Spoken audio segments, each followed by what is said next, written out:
Yes, it is. Okay. Yeah.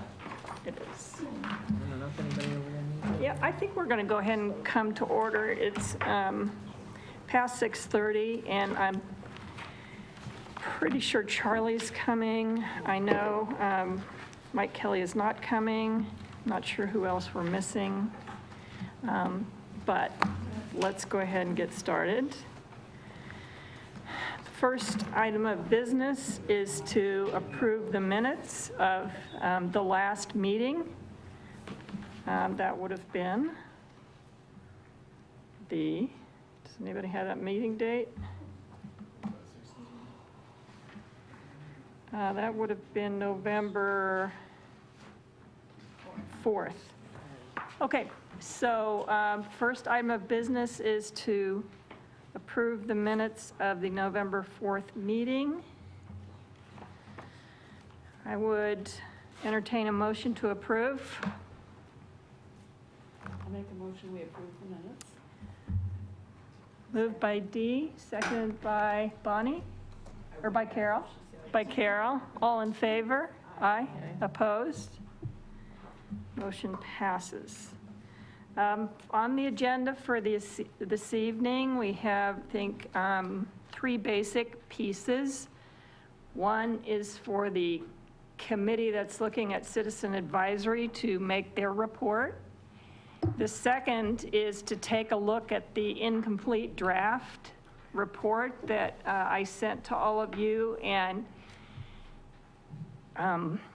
figure out what is missing, what decisions we still have to make, where to take it from here. And then I had requested from staff for some information and maps and things to sort of facilitate us in our report writing to come up with some scenarios that the commission could consider. And so Dave is going to report on that staff work. So I will turn it over to Charlie. Thanks. So, what's happened since we last met? Our subcommittee, Pat and Dee and I, have met with now 4 of the 5 city commissioners. And we've also conducted the meeting with all the advisory boards that were identified in our summary table. We had participation from everyone except someone from the social services funding advisory board. So we were pleased with the turnout. And the dialogue was, I think, really enlightening. So we've kind of had this overall question about what makes any of these committees effective. And so if we know that, then we can either fix a committee that's not working by trying to emulate the ones that people think are working, or offer an alternative. So that's kind of our presumption there. It's either a chance to fix something or a chance to create something new, and we want to offer the commission all of those options. So then came up with sort of a sketch of what would be included in this section of the report. And I don't know how that's going to conform with your thoughts around the structure of the report. But we thought the first step would be to provide a written explanation or justification for why we think the change is required. And that would speak to the fact that 4 of the commissioners weren't even on the commission at the time the task force was envisioned. So we need to step back and kind of identify what's the reason why this is even on tap. Why is it on our list? Primarily, the critique seems to be that pedestrian and bike issues are fragmented. Evidence of that is in looking at the list of all the committees that touch on the topic, but no one takes a lead on the issue outside of perhaps the bicycle advisory committee. I think it could be argued that even that committee is one small representation of the bike community in Lawrence, so in that case it's also fragmented. If you have thoughts on that rationale, we welcome that. So that's kind of the primary reason why we think there needs to be a change. And I guess not only fragmented, but but not communication among the pieces who are, the committees that are working on it. It was clear from that committee meeting that they didn't talk to one another. Any of the ones involved with bike ped issues or bike issues or pet issues or whatever weren't communicating with one another either. Yeah, I think it was enlightening to all of them, what they each did. They don't typically meet, because they just have this was the first time they even met each other in some cases. I guess there's some kind of recognition program that they do. So in that case, they might have seen each other before, but they didn't really know what the roles are. Now, we had the goal to narrow down a list of criteria to 5. And the next section of the recommendation would be to clarify what these 5 things are that rose up as what makes for a strong committee. And this is my staff, not Pat and Dee. They didn't have time. I had to give them time to give input other than our just dialogues after our meetings with the commissioners and the advisory groups last week. So I may have missed something. So this is open for continued clarification. The first criteria, and the wording on this may be a little clunky, needs probably some fine tuning. But essentially, the first criteria is does the committee have a clear role in decision making from the perspective of not just the committee but from the commissioners. If the commissioners don't know what the committee does, don't know who's on the committee, then it's a good sign that it's not a very effective committee. So there are certain committees that rise up when you ask the commissioners. Committees are effective. It's typically ones that routinely bring business to the city commission. So this first evaluation criteria is really about clarity and what its purpose is, how it relates to the city commission, and that it in fact presents business to the city commission. So committees that do that are the Planning Commission, Traffic Safety Commission. The MPO Policy Board doesn't do that as routinely as those two, but that was another one that was lifted up as it's really clear why they exist and what their role is.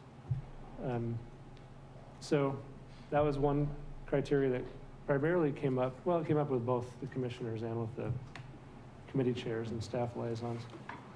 The second criteria, this one's a little bit more complicated than I state in that there are a couple committees that have a narrow expertise.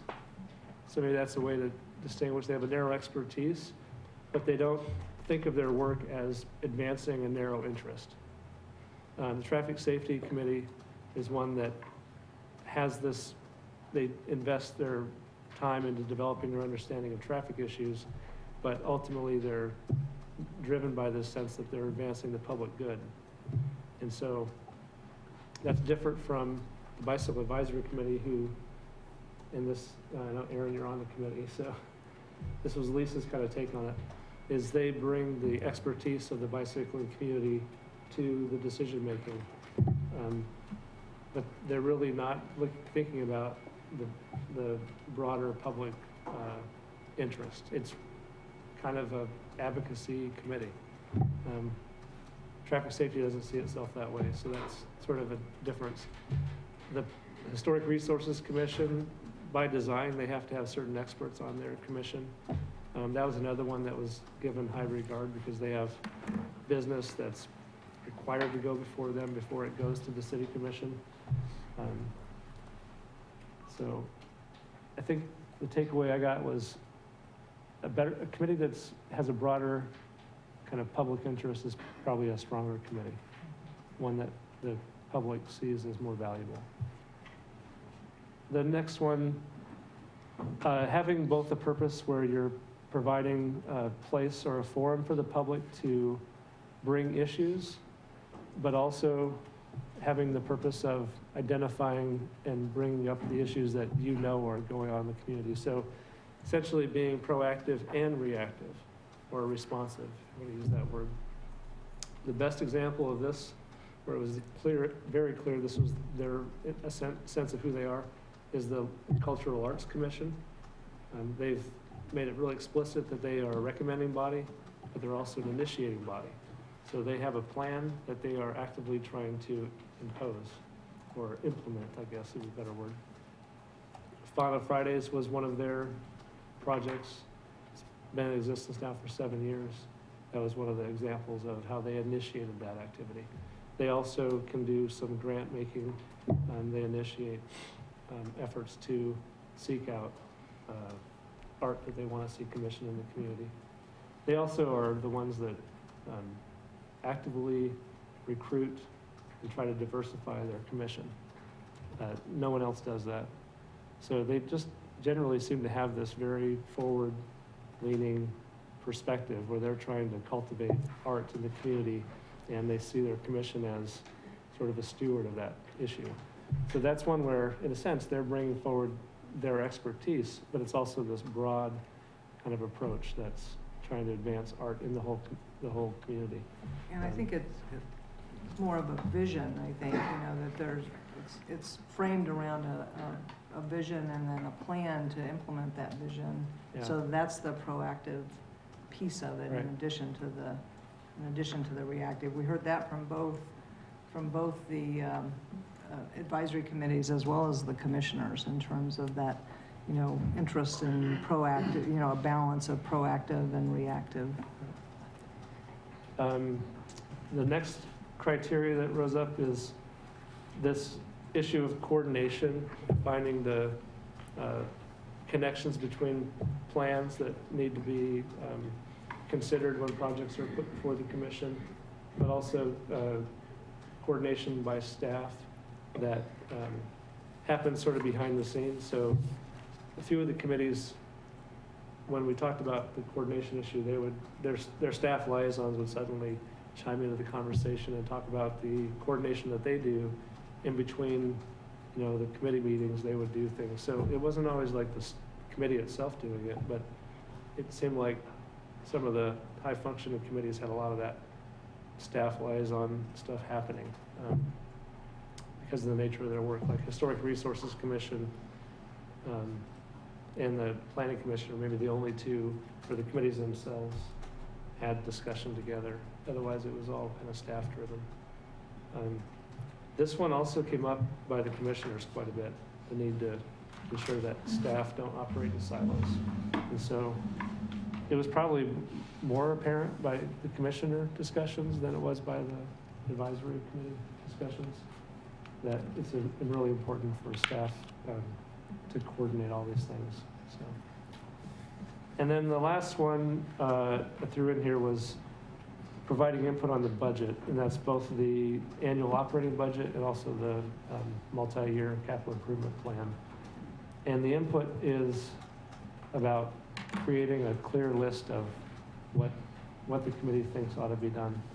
And an example that was lifted up by a couple commissioners was, as a good committee, was the Parks and Rec Advisory Board. One commissioner said what he really appreciated is they have a list of things they need funded, and it kind of is on the commission then to decide what to do.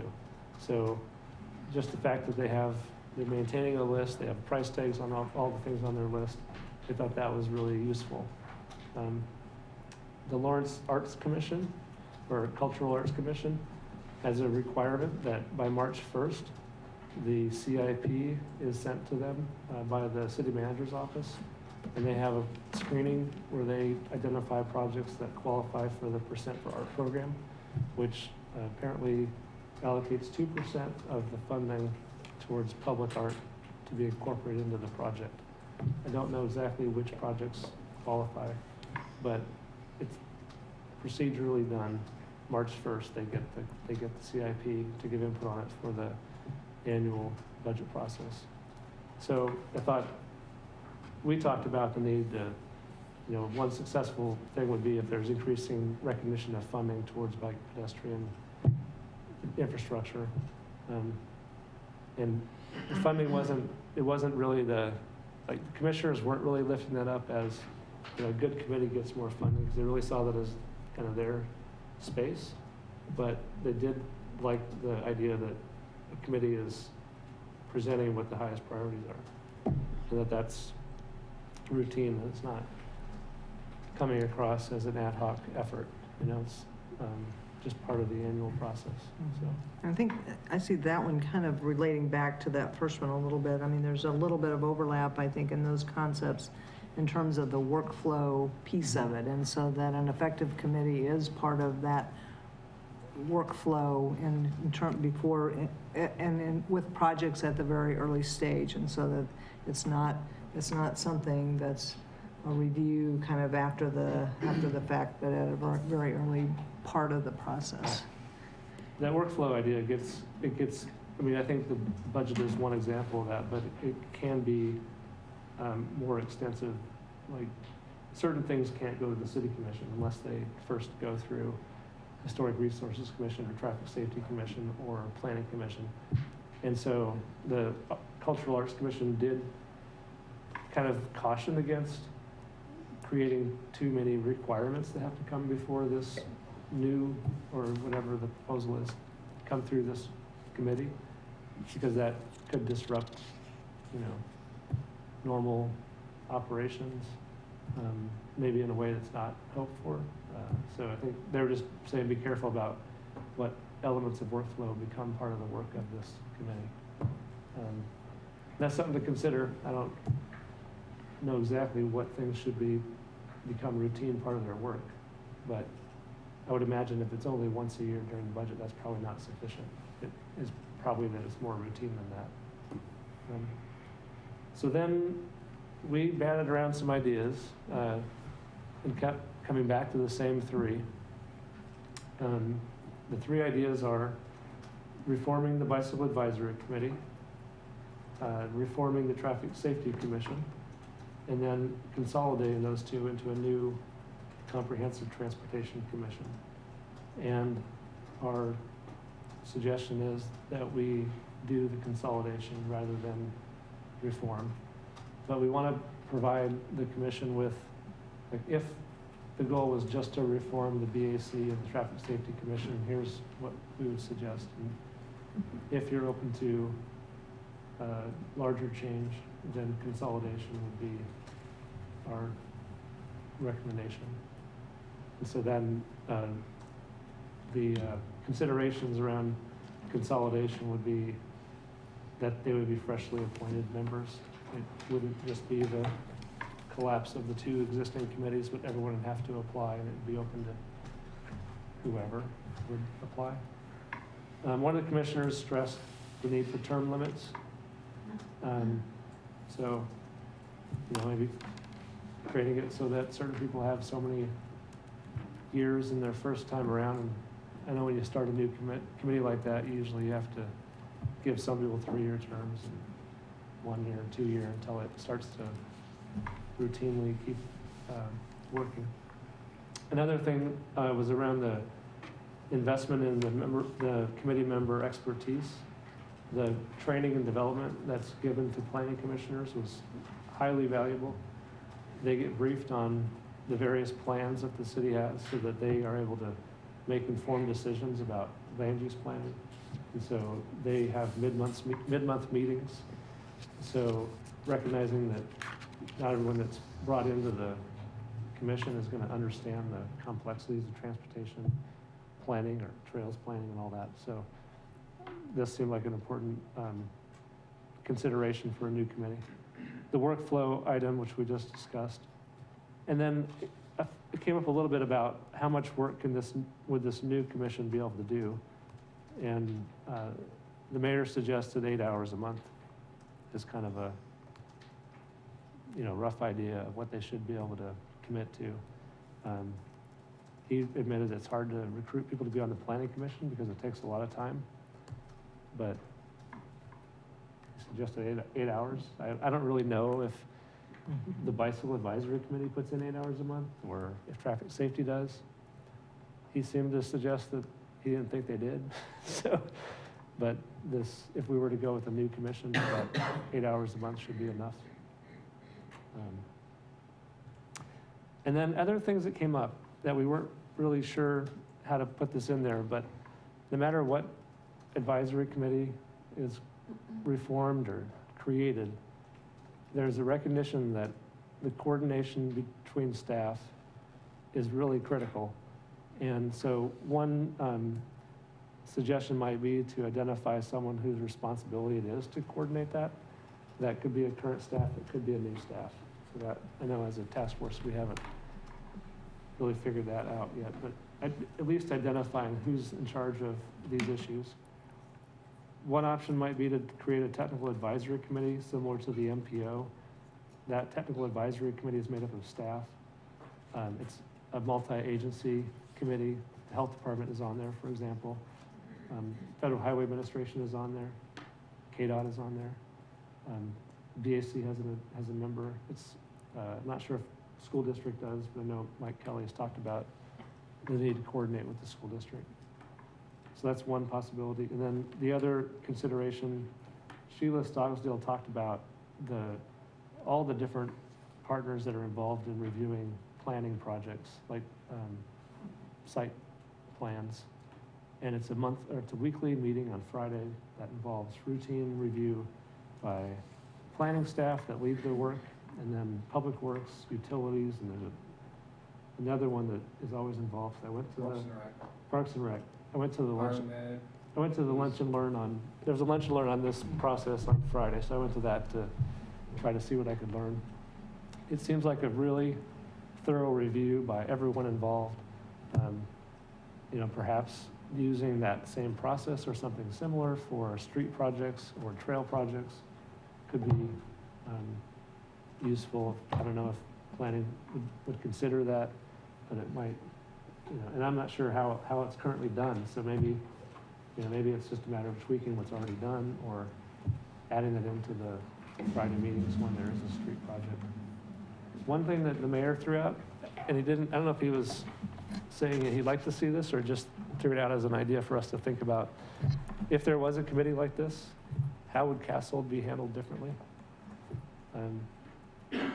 Commissioner Bowley talked about the need for this committee to be a shock absorber for the commission, and the mayor agreed with that. So I think in a real world context, you imagine Castle and all the debate that's been going on. If that had to go through a review process by staff, and then it also had to go to a commission before it got to the city commission, that public process might look very different. It might provide, a different way for the city commission to vote on something. He said in some cases you have to have a supermajority to overturn the planning commission or traffic safety. So that might be a way to kind of really give some credibility to this new commission. We threw out these three ideas to everyone, and not to Commissioner Bowley because we didn't throw it out before we met with him first, and they're very open to the third option. So one comment was, now's the time for change. I think actually Stuart Bowley did say that. There was even we need to look at all the advisory committees, and we're like, well, let's not go there, please. Not yet. So I don't know. I think if what we need now is kind of your sort of blessing on whether we're going in the right direction, and if we need to change something or do any other work. So Thank you so much for all your work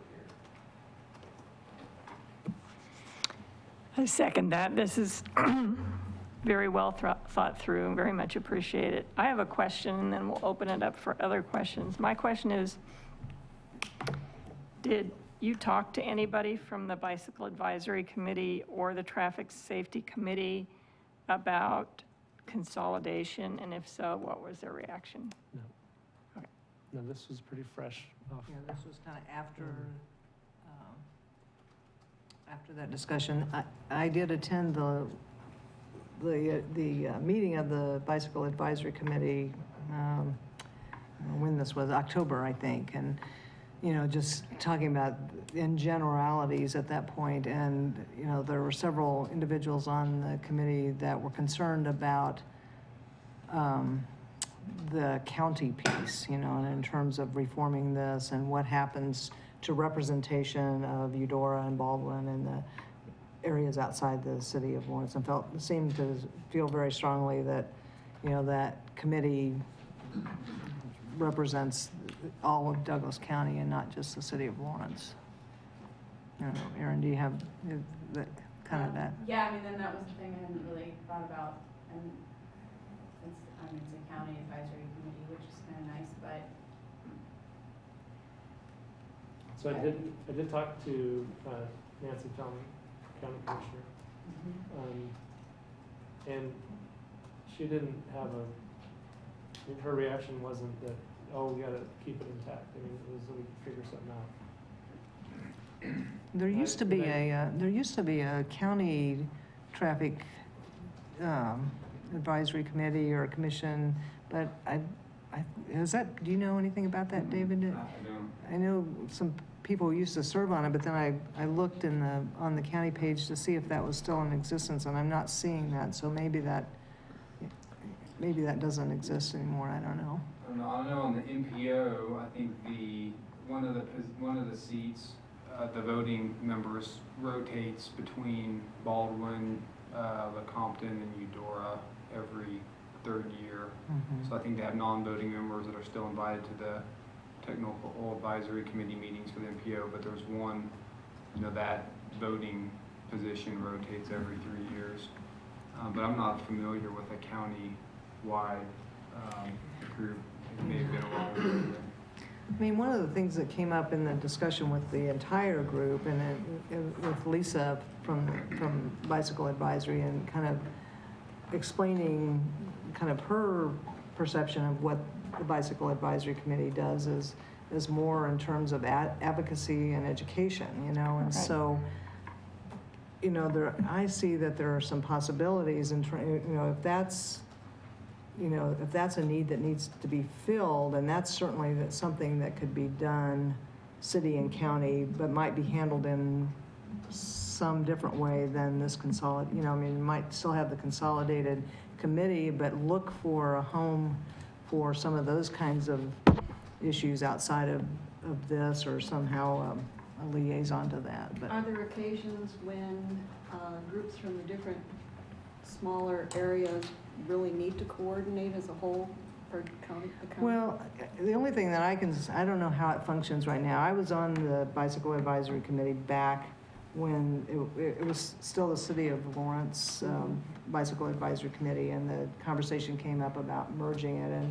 And kind of the thought was, at that point, we were looking at plans that were at the city limits and, trying to involve, so it wasn't really a lot of discussion in terms of Baldwin and Eudora. It was more edge discussions in terms of the kind of development there. So maybe it's something that could be taken care of with a summit when needed? Mm-hmm. Yeah, I mean, it seems like there might be some other ways to do it, but that's still with this, more intensive, workflow, planning process, review of plans, that kind of thing that really affect the city, that might be served in a function like what's described here with a consolidation. I have a question on the scope of the Traffic Safety Commission. Who sets the agenda? So that's a great question, and I probably should put underneath that section on consideration. So there was a moment where the mayor asked that question, and I wasn't, so we've been coming at it that we're not gonna give you, we're not trying to prepare a resolution to create a committee. Mm-hmm. We just wanna make sure we identify the key issues that ought to be addressed with a new committee. Well, And he wanted to know who. it's kind of a setup, because back in the day, I was on that commission, and basically it was based on emails that were sent in to Dave Woosley, and he would compile them, and that's what would be the agenda. So we didn't, so one of the commissioners early on suggested that it ought to be one of the assistant city managers that play this coordination role. I think she's asking a But- different question. Well, yeah, she is, Okay. but Okay. the mayor said, in response to my kind of, I didn't have an answer, so I threw out David Cronin, who's staffing the task force. And he said, let's talk about it before you say anything like that. So he kind of had his response, I took it as, he had some thoughts on that. On And what? on who would be the staff liaison. And given Commissioner Bowley's comment about having it staffed in the city manager's office, and who knows where they would go with that? I don't, one thing that the mayor was really clear about was don't draw a line in the sand, don't try to tell us it has to be this way or that way. Just make clear what the problem is that you're trying to fix. So, if there's an issue about how it's staffed, we probably just need to be explicit that it needs to be staffed at a level that's high enough to allow Well, coordination. my follow-up question is, given that the Traffic Safety Commission pretty much deals with very specific logistics, is it possible that a lot of those could be assumed in an engineer's office rather than discussed, since they always come down on the side of the engineering criteria anyway? So Historic Resources Commission has a, 100-page manual, maybe not quite that long, that goes through kind of the rules they follow. And there's a section around administrative approval, and then there's stuff that has to go to the commission. And perhaps that would be a useful model to clarify what needs to go just through the traffic engineer versus has to go through the commission. I'm not sure though that they have all that flexibility, so, Well, when we've talked about the need for condemning property has to go before the city commission, it might just be that all this has to go before a hearing board. I think that the Planning Commission and the Historic Resources Commission have legal obligations. I don't know that the Traffic Safety Commission does. Well, if they're condemning property because they're not taking care of the sidewalk and they're gonna repair it, They don't deal with that. I don't know. Can you I don't think so. explain that process? How does it go now? Is it just staff that do that directly with the city commission? Yeah, it would need to go through our legal department to the city manager's office as far as condemnation, repairing sidewalks. We haven't pursued it to that level yet, but that would be the current process. But I don't have the ability to do that on my position to get them sidewalk or send that notification. Charlie, did you guys work on the job description of this new consolidated committee? No. Would you like that? I think it would be good in the recommendations to recommend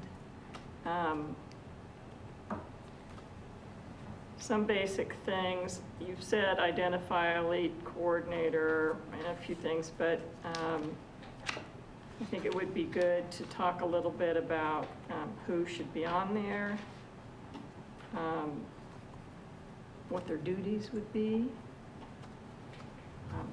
And, you've talked about how they might interface with other entities, staff or other committees. If that could be lined out a little bit more, I think it would be helpful. I don't think we have to create a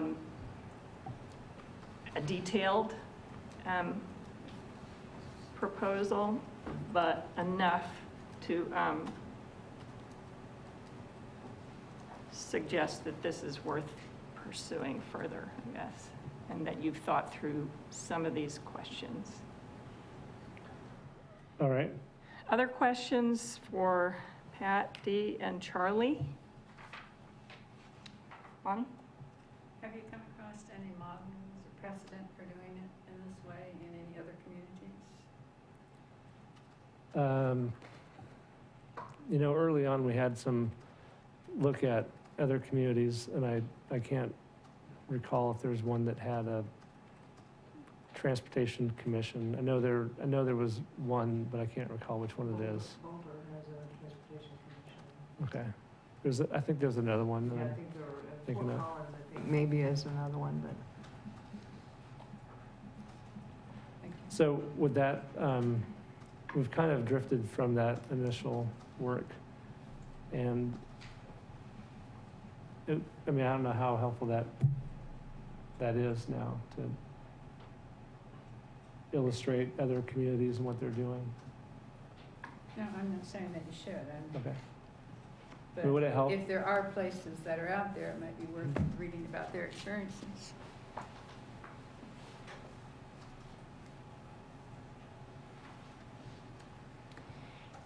The one thing that, so the Lincoln, Nebraska Complete Streets policy calls for essentially a staff advisory committee. They also have to publish an annual report. That's their policy. So if it helps to identify illustrations of where it's done, we could probably add in some things like that. I mean, I'm not even suggesting that that should be in a report someplace, I'm just asking for Okay. information. All right. And the thing with a Complete Streets Commission, that does sound like what you're talking about. I think the other thing that kind of came up was in terms of the education enforcement and where that fits, and that maybe not necessarily in this spot, that maybe, there are examples in other communities in which that really fits under Parks and Rec, that for the ability to offer classes and that kind of thing, and or some other entity other than a recommending board to the commission, advisory board to the commission, that's not necessarily where it would have to fit anyway, that might be a way to divide up the workload to be able to get coverage, but,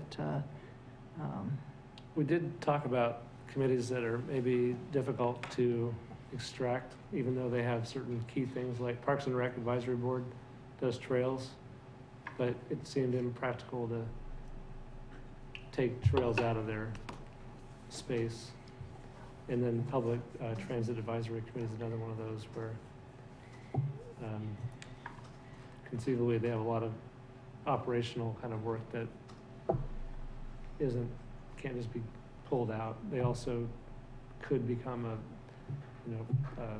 separate authority if they sought that from the state of Kansas. So they were kind of complicated. but we did talk about, the possibility of some sort of liaison between those components of those committees, whether that's quarterly or some sort of, and then it might happen kind of in this technical advisory committee, so that there is that liaison between the Parks and Rec and the planning for trails and transit for placement of bus stops and that kind of thing with the bike ped issues. And I think that's really important, because I think from the average user's perspective, it's all one system. And to have kind of Parks and Rec managing it, one part of it, making decisions, Public Works and other parts working on the other, I think there has to be some built-in coordination that's part of this. I don't know how you want to structure that, but I think we want to get away from the idea that, well, there's trails and then there's, I'd love to have a Streets. different name than Transportation Commission, because I think by default, then you're not thinking about recreation. And I don't have the answer other than What was that other name? I something heard? The complete- clunky like Complete Streets? Transportation Complete streets, yeah. and Recreation Commission. Movement or something. Well, there are examples in other communities, like, so it's like Go Boulder, Columbia. or, Yeah. so it takes transportation out of it, and it's more about movement, and it brings those different entities into it, so it's includes recreational trails, and it Yeah. includes transportation. But I don't know about the name of their committees. Yeah, It's kinda- well, they're different things, but, well, I don't think naming should Yeah, I don't think keep you that's- from creating a structure that's the most effective. I think first you think about the structure that's most effective, and then Yeah. we'll figure out a name, or And then somebody the will. name can kind of isolate your interests. I mean, we've got Traffic Safety Commission and Bicycle Advisory Commission, and those mhm, two things are different things, but they shouldn't necessarily be different things. right. Well, one thing I wanted to mention too, we're not, a goal of our group and talking with commissioners, we're not really wanting to do away, we understand the value of everything that these committees are doing. The Bicycle Advisory Commission, the Traffic Safety Commission, things they're doing are very valuable and necessary, but we just feel they probably could be organized in a better way to make what they're doing even better and more known and more accepted on a wider basis. Well, that's kind of what I was thinking too. I didn't mean to cut the TSC short. What I kind of thought was if the engineering staff could take care of most of it, if somebody wanted to appeal, they could take it to this group, so that the group didn't have to hear all of it. Yeah, I mean, we did hear silo quite a bit, in different, Yeah. different settings, and really a desire to look at ways, both at the advisory committee and at the staff level for coordinating those better. I think in the interest of getting through our agenda, we should probably move on. I would like to ask, though, are there some of you that object to the direction or the proposed recommendation of this group? If so, it would be important for us to identify you now so that we can understand what we need to do to resolve those differences. Okay, hearing none, it sounds like this is a recommendation that we want to include in our report. I want to thank the committee again. One thing about all the committees that, a topic that came up in some private emails that I had with task force members is sort of, does each committee own its recommendation, and are we bound to carry it forward as they recommended it? And what I would like to suggest to you is that we're moving forward into being a committee of the whole, and that these be viewed as our joint recommendations, and if there are things that have been recommended that you don't agree with or we don't agree with, we're going to have to hash those things over. So the recommendations of the committees would not be binding in that sense. Just checking in to see how everybody feels about that. That's exactly how I imagined it. Yeah, So- yeah, because it's hard, I think, when we're looking at each one of these discretely to kind of know how it's all going to come together, and Yeah. not till we see more of it Yeah. as a whole that we can react more fully, I think, on those topics. Exactly, and, dividing into committees was kind of contrived in certain ways because each topic had something that each committee could say about it, and it was sort of an illusion to try to separate things. But I just saw it as a process step, and I don't think anybody owns anything. I think kind of everything's up for grabs from here on out. What I would like to go ahead and transition to is to taking a look at the partial draft that we have. I do want to say, well, David, maybe you can make sure that the members of the public have the handouts. Here's some more. Here's some extras of these too. Did you get, this is, I met with staff after our last meeting, and one of the questions was, all right, how do we see this process wrapping up? And one of the things that I thought would be very helpful would be to sort of take a meeting and use that meeting to really hash out some things that there may be disagreements about. Because I think we're getting to a point pretty quickly where we're going to have to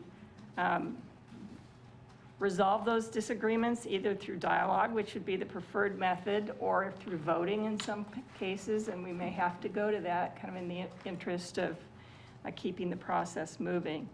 So staff has checked with Sheila Shockey to see if she would be willing and able to come to our next meeting, which is December 2nd.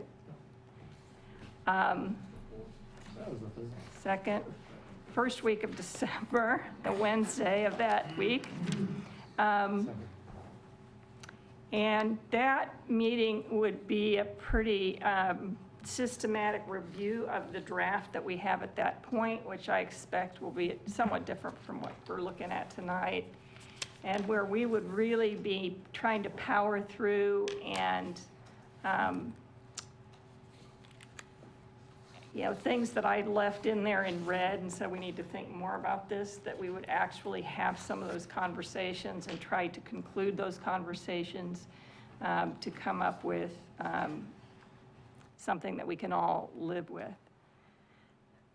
She's also good at rewriting things on the fly, which I'm really bad at. There may be others of you that are good at it, but I think it would be helpful to have a neutral party who's at the computer, who can, as we are thinking about wordsmithing, somebody who's just facilitating that part of the work, so that all of us can focus on participating and not, writing.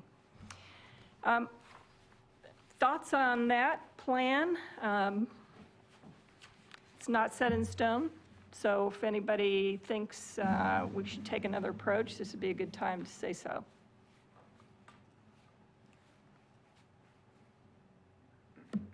And I think schedule-wise, this will be the last meeting of the year, the December 2nd meeting. And maybe get an opportunity to bring Sheila in and start getting some of the draft ideas on paper, and if we're ready for it. So I think we've contacted her and set aside the time for her to be here at the next meeting. And then going forward, I think if we looking at extending the duration of the task force another 60 days, it may give us time to take a break over the holiday and then come back in January and get back at it. So yeah, and another thing that I would like to suggest is that we use a report writing committee to prepare these various drafts, because I know everybody has their own ideas about how things should be worded, and sometimes it's helpful to have just a few eyes trying to bring it all together. I have asked Marianne if she would help with that. She said yes. I've asked Charlie, and I think he said yes. I'd like to keep the committee small, but if anyone else has a burning desire to be part of that process, you can definitely let me know. This small group would be tasked with revising drafts between meetings, basically. And so taking whatever feedback was given at the meeting, trying to incorporate that into the report and sending out a revised draft before the next meeting.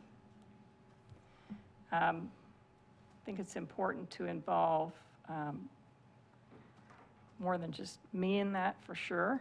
And I think we have a couple people who are stepping up who are good writers and thinkers, and unless there's any objection, that would be my recommendation. Okay, so we'll plan on that. The other thing I wanted to talk about is just timelines.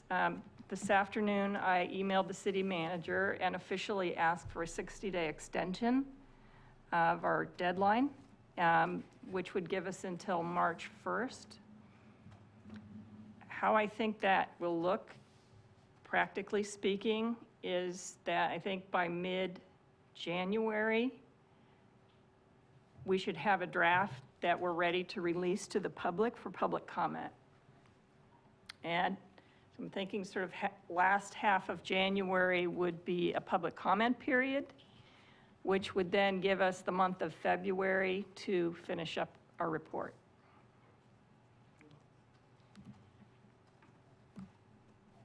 Does that sound okay?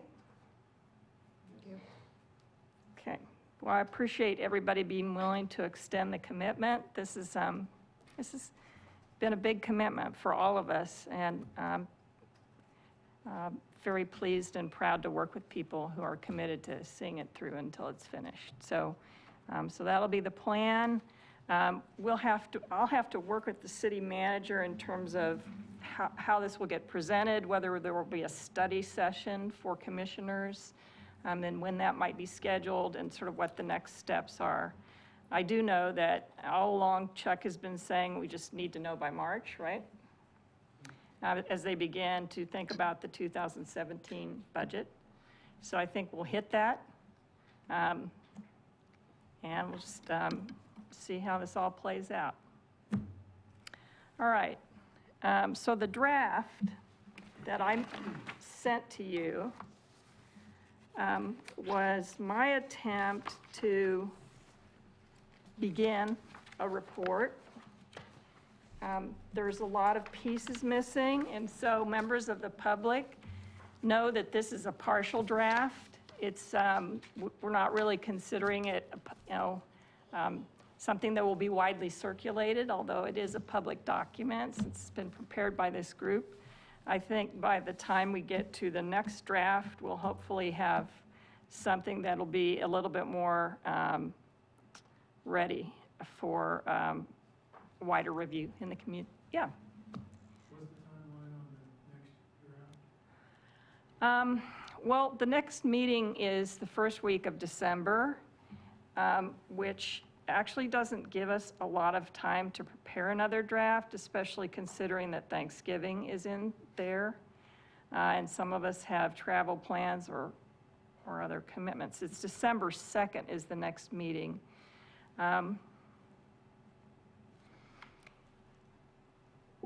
My hope is that we can have another draft ready before that meeting. I don't know how extensively it's going to be revised from what we have tonight.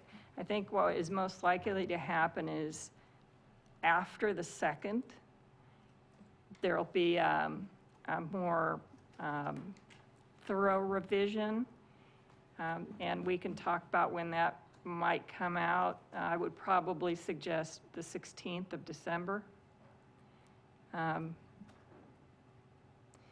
One of the things we need to do, Dave, is schedule meetings for January and February, and that would be helpful just in terms of setting some deadlines for comment on drafts and that kind of thing. Does that answer your question?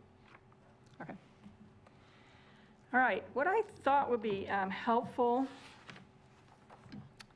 is to go around the table and let's just think in general terms. So before we get down to very specific, this word needs to change or this needs to be reformatted, I thought it would be helpful to start more generally and just ask you each to say, kind of what you like about the draft so far and what you think are maybe the couple of biggest gaps or things that need to be changed.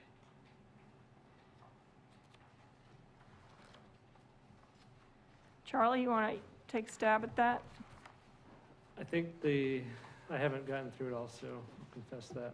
But the recognition of that trails as a part of the infrastructure needs to be more clearly articulated in the beginning. Just to ensure that, I mean, it's kind of in here in the second page, but I'd like to see that in that, maybe the second paragraph about the local demand for connected sidewalk, crosswalks, and trails.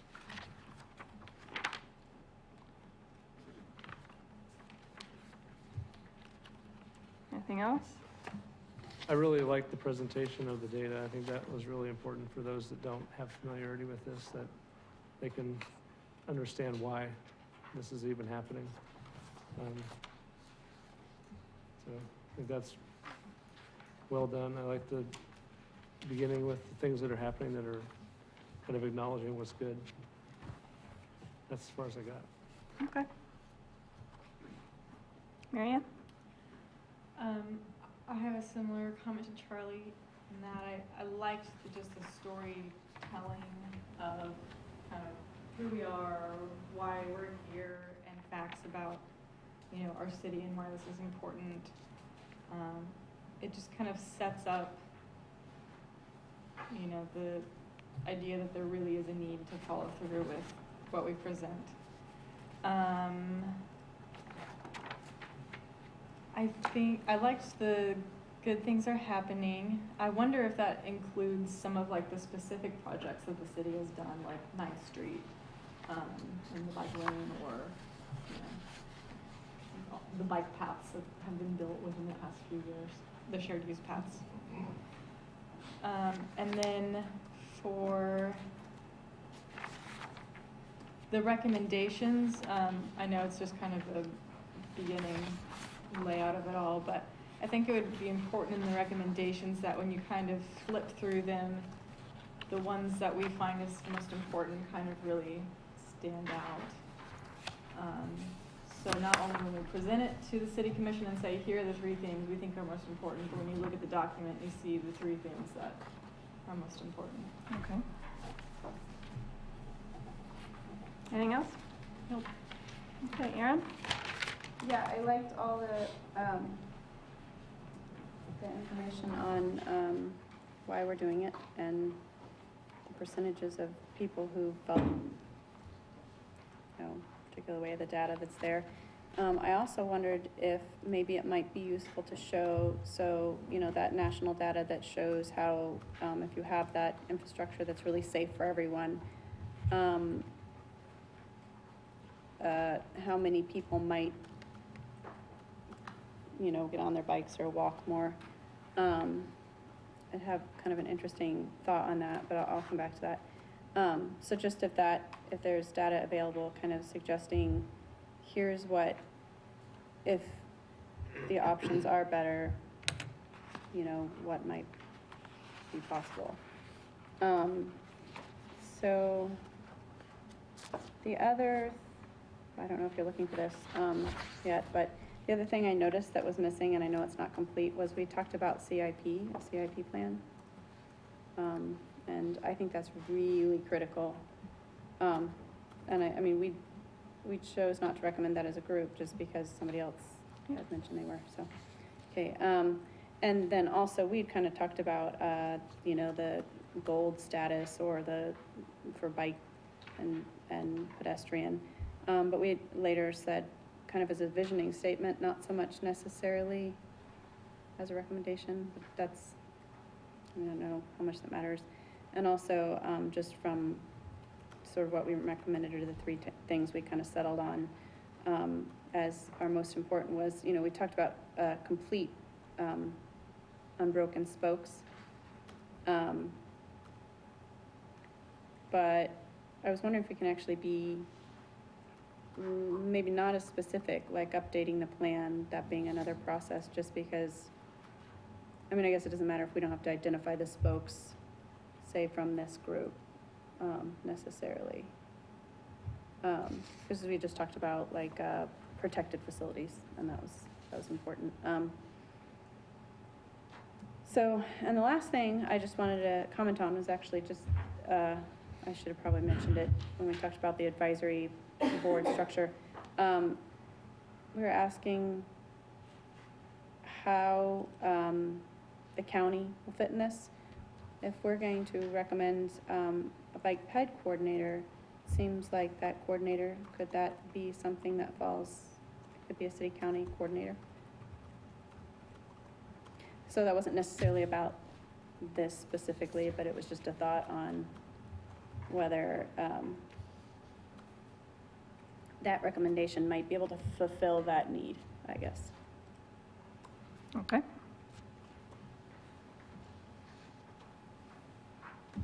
Carol? I really like the section on, which one was it? The numerical list, findings. I like that a lot. I kept looking, though, for a place to insert something I think is really important, and that is our crash data. We need to put that somewhere up front. If I were sitting on the city commission with all the financial pressures that the city commission has right now, knowing that in the past that we already spent a lot of money on parks and recreation, don't care either way how that went down, but it did. So I don't want us to imply that our top priority is necessarily health and exercise. I don't think we're going to force anybody or encourage anybody to go out there if they didn't want to go out in the first place. I think that once they see the activity, they'll be fine. So I think we need to emphasize safety somehow. And we need to do it before we get into, there's a difference between wants and needs. And as a commissioner, the commission is going to look at that and say, well, if the first thing you want is to bike around the city, I'm thinking, okay, where's that on my priority list? And yes, I know it's important to a lot of people, but does that really help the general public? Is that what they need to go for first? Can I comment on that real quick? Because this was the thing that when I read it the first time was like, wow. Only 10% of residents feel very safe riding a bicycle in Florence. 10%. So I think maybe that's something they kind of go together. We could include it there or something.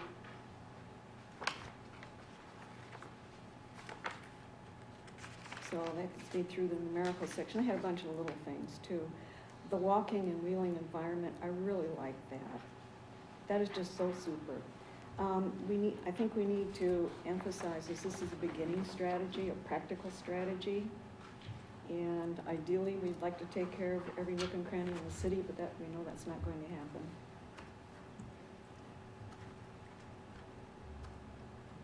I think that pursuing the silver, gold, purple, whatever level status as a friendly community, I think that's an attraction.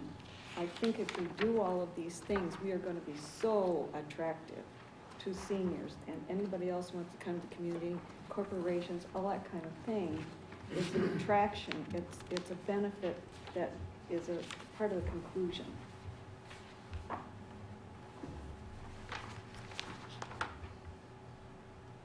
Anything else? I really like what Charlie and his group came up with on the citizen advisory structure. Great. Bonnie? I really like the first several pages intro. As you said, it's a good story, tells a good story about what's needed and why. I will second what I think Aaron said about having something about this is how much it's used. If there's any way to add something, this is some estimate of how it would be if there were safer ways to go. On page 3 under findings, is that 400,000? Is that a correct number? That didn't strike me, and I didn't look it up. What page? Page 3 under number 1, the findings, dedication of 400,000 in the 2016 budget. That's either accurate or That's a different. sum of the 200,000 that was designated for head bike and the 200,000 that was designated for Okay. traffic calming. Okay, good.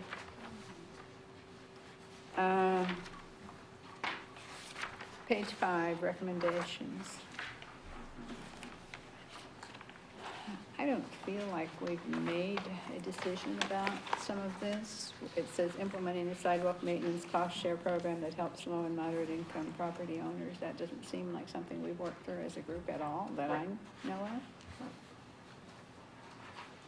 of. What to do about sidewalks? I don't know that we've come to any agreement on that. I don't feel like we've talked about it. The safe routes to school, are you talking about the priorities now? Change sidewalk maintenance policy.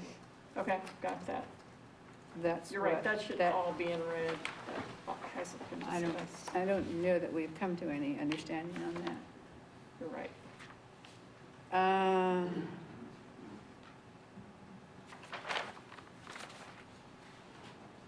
create head bike coordinator position. That position doesn't sound like a very important one as I read this. I think there's some key things that needs to be fleshed out a bunch.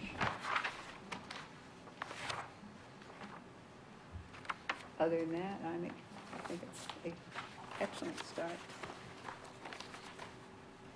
Okay. Thank you. Clint? I too really like the foundation that you've got here. Applause for putting this much together.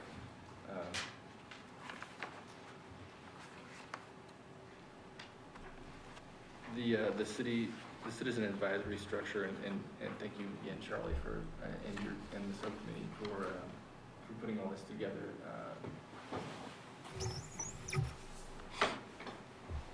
I was having a lot of trouble grasping just everything that was going on here until having this document in front of me, and same with the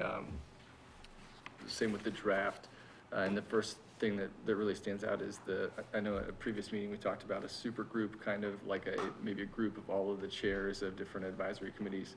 And is that the same thing as a staff liaison that would maybe be present at each of these meetings and therefore kind of collect that information in order to present it to the commission?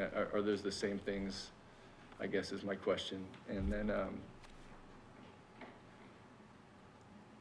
I'd like to spend some time with this and just look for continuity with current city planning. It seems like there are some areas that could use help, but also just some things that maybe we haven't addressed yet. And one of the patterns that I'm starting to see in all of the maps that we've looked at and all of the data that we've compiled is the idea of the city core.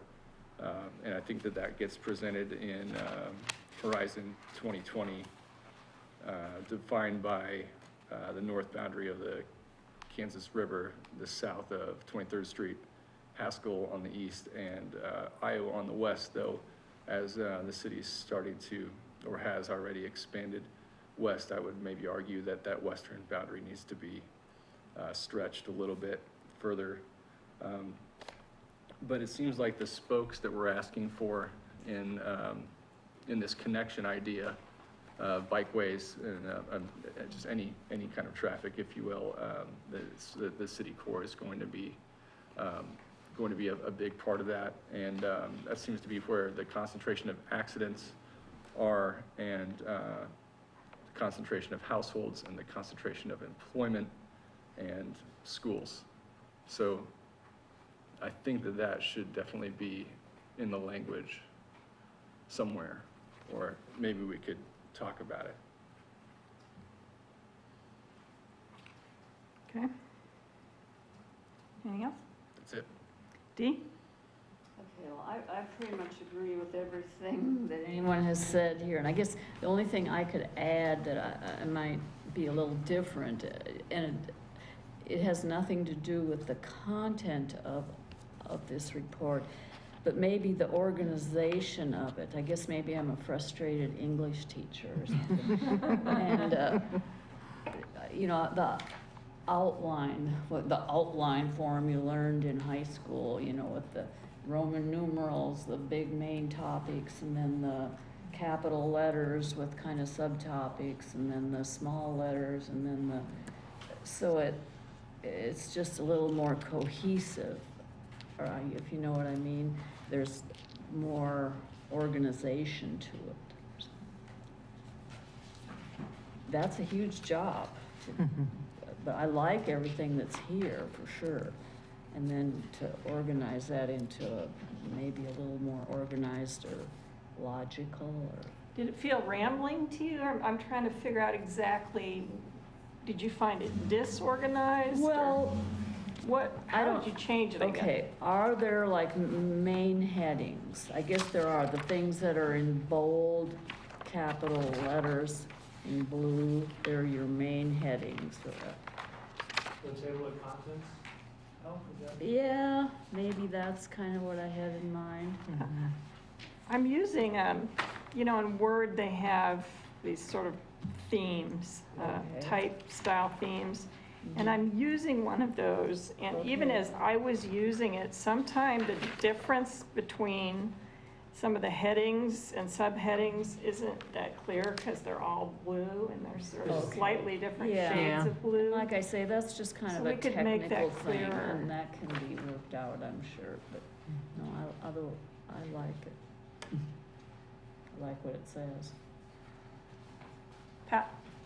I think, well, I like a lot of the stuff that's in here. I think just kind of get around it a little bit, but kind of the, setting the tone or the framing it in such a way that it's very clear that, I mean, one of the things we've heard from people is kind of bike ped is kind of a special interest group. And, you know, I know that in the introduction, we talk about for all users and that kind of thing, but we've had a lot of discussion about, well, we should, you know, I want all multi-use paths and I want all bike lanes, you know, I mean, different perspectives. So maybe something in there that kind of lays out the different types of facilities, not in a super detailed way, but recognizing that all of those create a system that is the way by which all users can use the system. So that bike lanes all across the city is not gonna meet the needs, multi-use paths is not gonna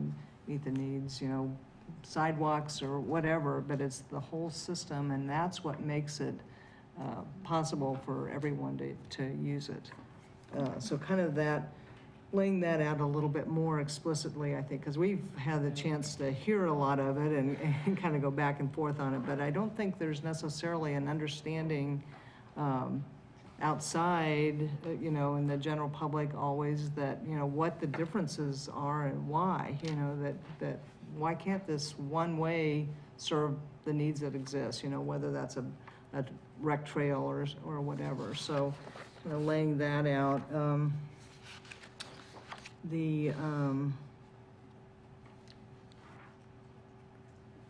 think that was the main thing. I think on a little bit, because you have this is on, under findings, and so complete streets policy and current city codes are generally functioning well for new development. Probably putting something in there about what complete streets means, you know, so a little bit of background there, and then, you know, so it's implying that it's working well for new development, but and you've got the kind of the counter position for the you know, the retrofit, but it's not clear that that's, you know, that you're saying it's working in this area, but not in this area. So being a little bit more, having this laid out so that's a little bit more explicit that this is what complete streets policy is, or what that kind of means, and here's how it's working, but then in these other areas, not as well, or it's much more of a challenge to, you know, to be able to do that. I liked what you said about the beginning strategy for these recommendations as far as the walking and wheeling environment, that this is this is kind of the beginning point for this process, but that, and maybe laying out in here, you know, some additional, you know, kind of long, you know, show short range and long-term goals here for, you know, for our vision for where this would go.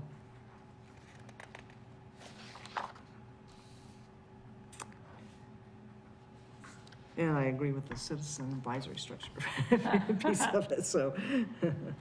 But I do think, you know, I mean, going back to that, I think, you know, not just the citizens advisory, but that, you know, that component that looks for the coordination among the staff, and then also the, you know, the communication, coordination among committees that are not the central, you know, maybe are not looking at it centrally, but they certainly have a role, and having that, some sort of a mechanism for that communication to be ongoing and timely.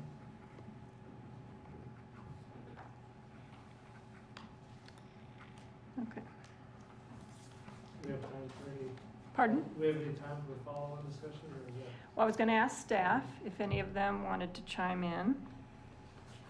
If you've had a chance to look at it.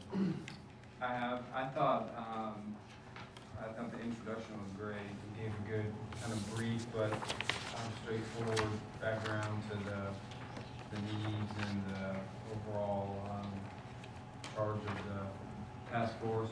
On the findings, I think it would be a good idea to, on number one, to maybe expand on some of the dollars spent the last, whatever we figured, 7-8 Yeah. years, maybe an average cost, and that we're getting, that some of the good things that are happening is as we do street projects, we spend a good percentage on probably more transportation-related bicycle pedestrian facilities with that specific project, but so that might be something good to add. And I've got a couple of notes on some of the details as far as years and costs that we can update.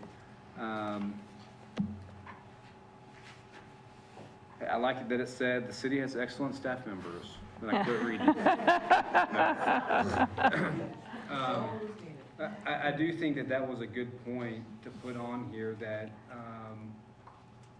we don't do a good job, or we don't have the capacity or time or the involvement right now with the enforcement, education, encouragement, because I think that's a huge part of this whole challenge, and that is something that we definitely need to point out, and that may play into the at some point the creation of someone that helps do that in the future. 3 and 4, I think we're good to note. I mean, I think 3 is the sidewalk policy isn't working, it's not working. That's one of the things that I think that we need to find a way to fix or change, or just say that this is what, we're just gonna continue to have the property owners maintain them, but then we need to start enforcing that if we're gonna have them still maintain the cost. So I think that's good to have its own line on here, in here, as far as the findings. 4,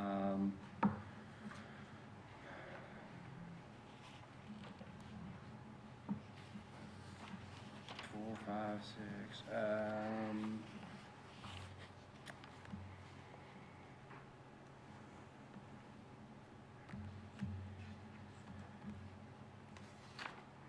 One question I guess I have on this Vision Zero, is that something that the groups, the task force members still want to leave that term in here? Is there anything else we need to do to expand on that, or is that just gonna be kind of a footnote in the document? That'd be something that would be good to know one way or the other.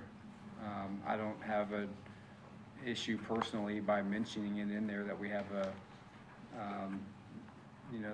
some of the ideas of the Vision Zero is what, that we're all, trying to do is improve safety. So it's just something, I know we talked about that a lot at the last meeting, and if there were, if we did want to pursue that topic or brand or goal, that we would need to make it applicable to the city of Lawrence, and how do we apply that to Lawrence? Because from my review of some of the cities where they've done that, they're big cities or countries that have a lot of crashes and a lot of injuries and fatalities, and it's seems to be more of a broad program that may be difficult to apply to a city the size of Lawrence. So, and then really, I think, a lot of the things as far as recommendations go are still things that the group needs to continue to iron out as far as priorities and funding. And so, if the subcommittee groups that are working on priorities and funding have any questions for staff, would be happy to meet with the groups to continue to work towards those priorities, and especially continuing after our next meeting in December, that we still have a month we'll still be here working, so if you guys have questions on any of that stuff or providing data or information, we want to keep that, moving that forward. So I think it is, overall, I think this is a great start, a great draft to begin reviewing some of these things. So, and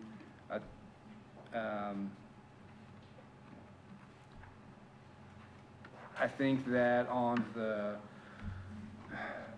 level of gold or platinum for bicycle-friendly cities, and I know a little more about that than the walk-friendly community level on what's needed. It would just be a good idea to make sure that's reasonable and obtainable. I mean, I was reviewing the data, and right now there's 4 platinum cities in the country, and that may be a little too ambitious for Lawrence, you know, as if we're trying to make this be, you know, what do we get to in the next 20 years? That we've been a bronze level since 2004, so 11 years, and we're making a lot of strides to get moving up. So I think, you know, gold is something that could be, it's kind of the high bar, I think. So I think that's good to leave in there. Anything else you guys wanted to add on it, on this? Because my priorities are still in the red. Yeah. Not decided. Funding, advisory board, and maintenance. Those are the 3 things, if we can get out of this group, which are still undetermined, that would be a step forward. Okay. And I would just say, and I know this is draft language, but there are no no-brainers in Yeah, democracy. that And needs that's to a- go. Yeah, I don't know what, that was late at night, I think. Yeah, and the fact that those are in red, you know, it's still. Those are the hard ones. Yeah, those are the hard. Those are the hard ones. Yeah. I mean, all the work everybody's done has been great, and all the information and feedback, you know, new ideas with the zero, what's the zero? Vision zero. Yes, vision zero.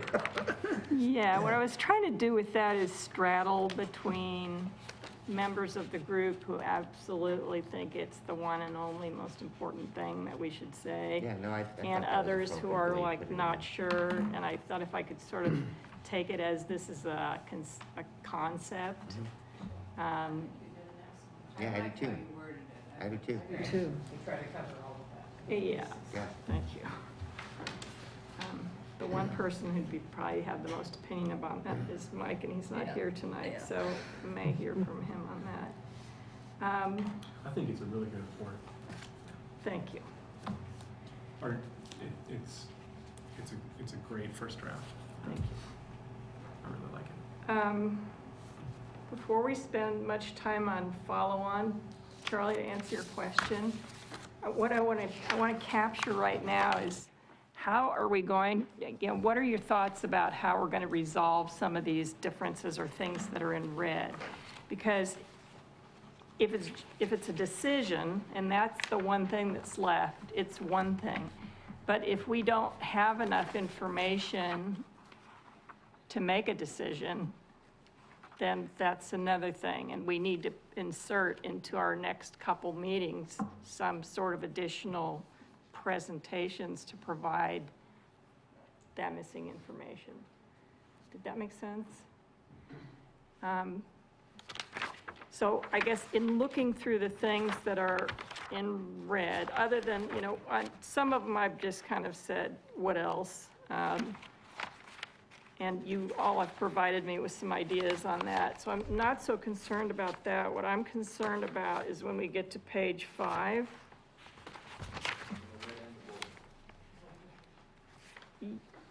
Pardon? Yes.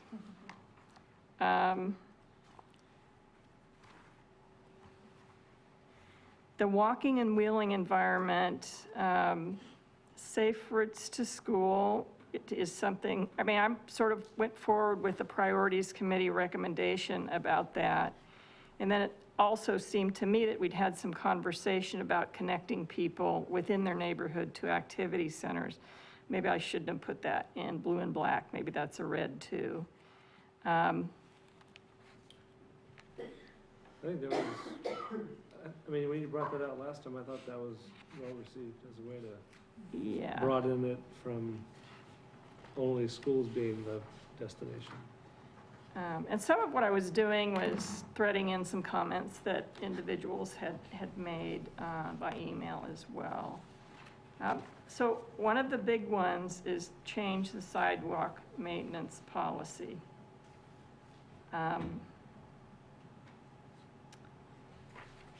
Is there agreement, okay, maybe I should say, what is the extent of agreement on changing the sidewalk maintenance policy from the current policy, which views sidewalks as homeowner amenities and homeowner responsibilities, to a policy, and I didn't really get this in here, but that would frame sidewalks more as a public good? That the city should be more proactive in maintaining.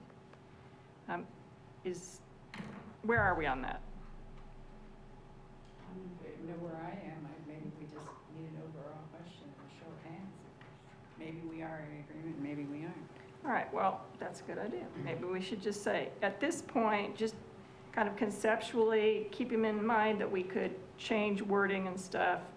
How many are in favor of a change in the sidewalk maintenance policy? Hands? Unanimous. Do you know what the change is, though? Or just changing? Well, We're just, this is just number one. Okay, okay. Is it a policy? Is it an ordinance? I still have well, and questions this is about- one of the things where, trying to organize, as Steve said, when you look at sidewalk maintenance, there's policy and there's funding, and they're all part of one big thing, but I think I talked about them a little bit separately. Sidewalk maintenance by state statute is the property owner's responsibility. We follow that. We can do more, but we can't do less. We can't put more burden on the property owner. I think we're okay with that. Okay. I think we're okay with that.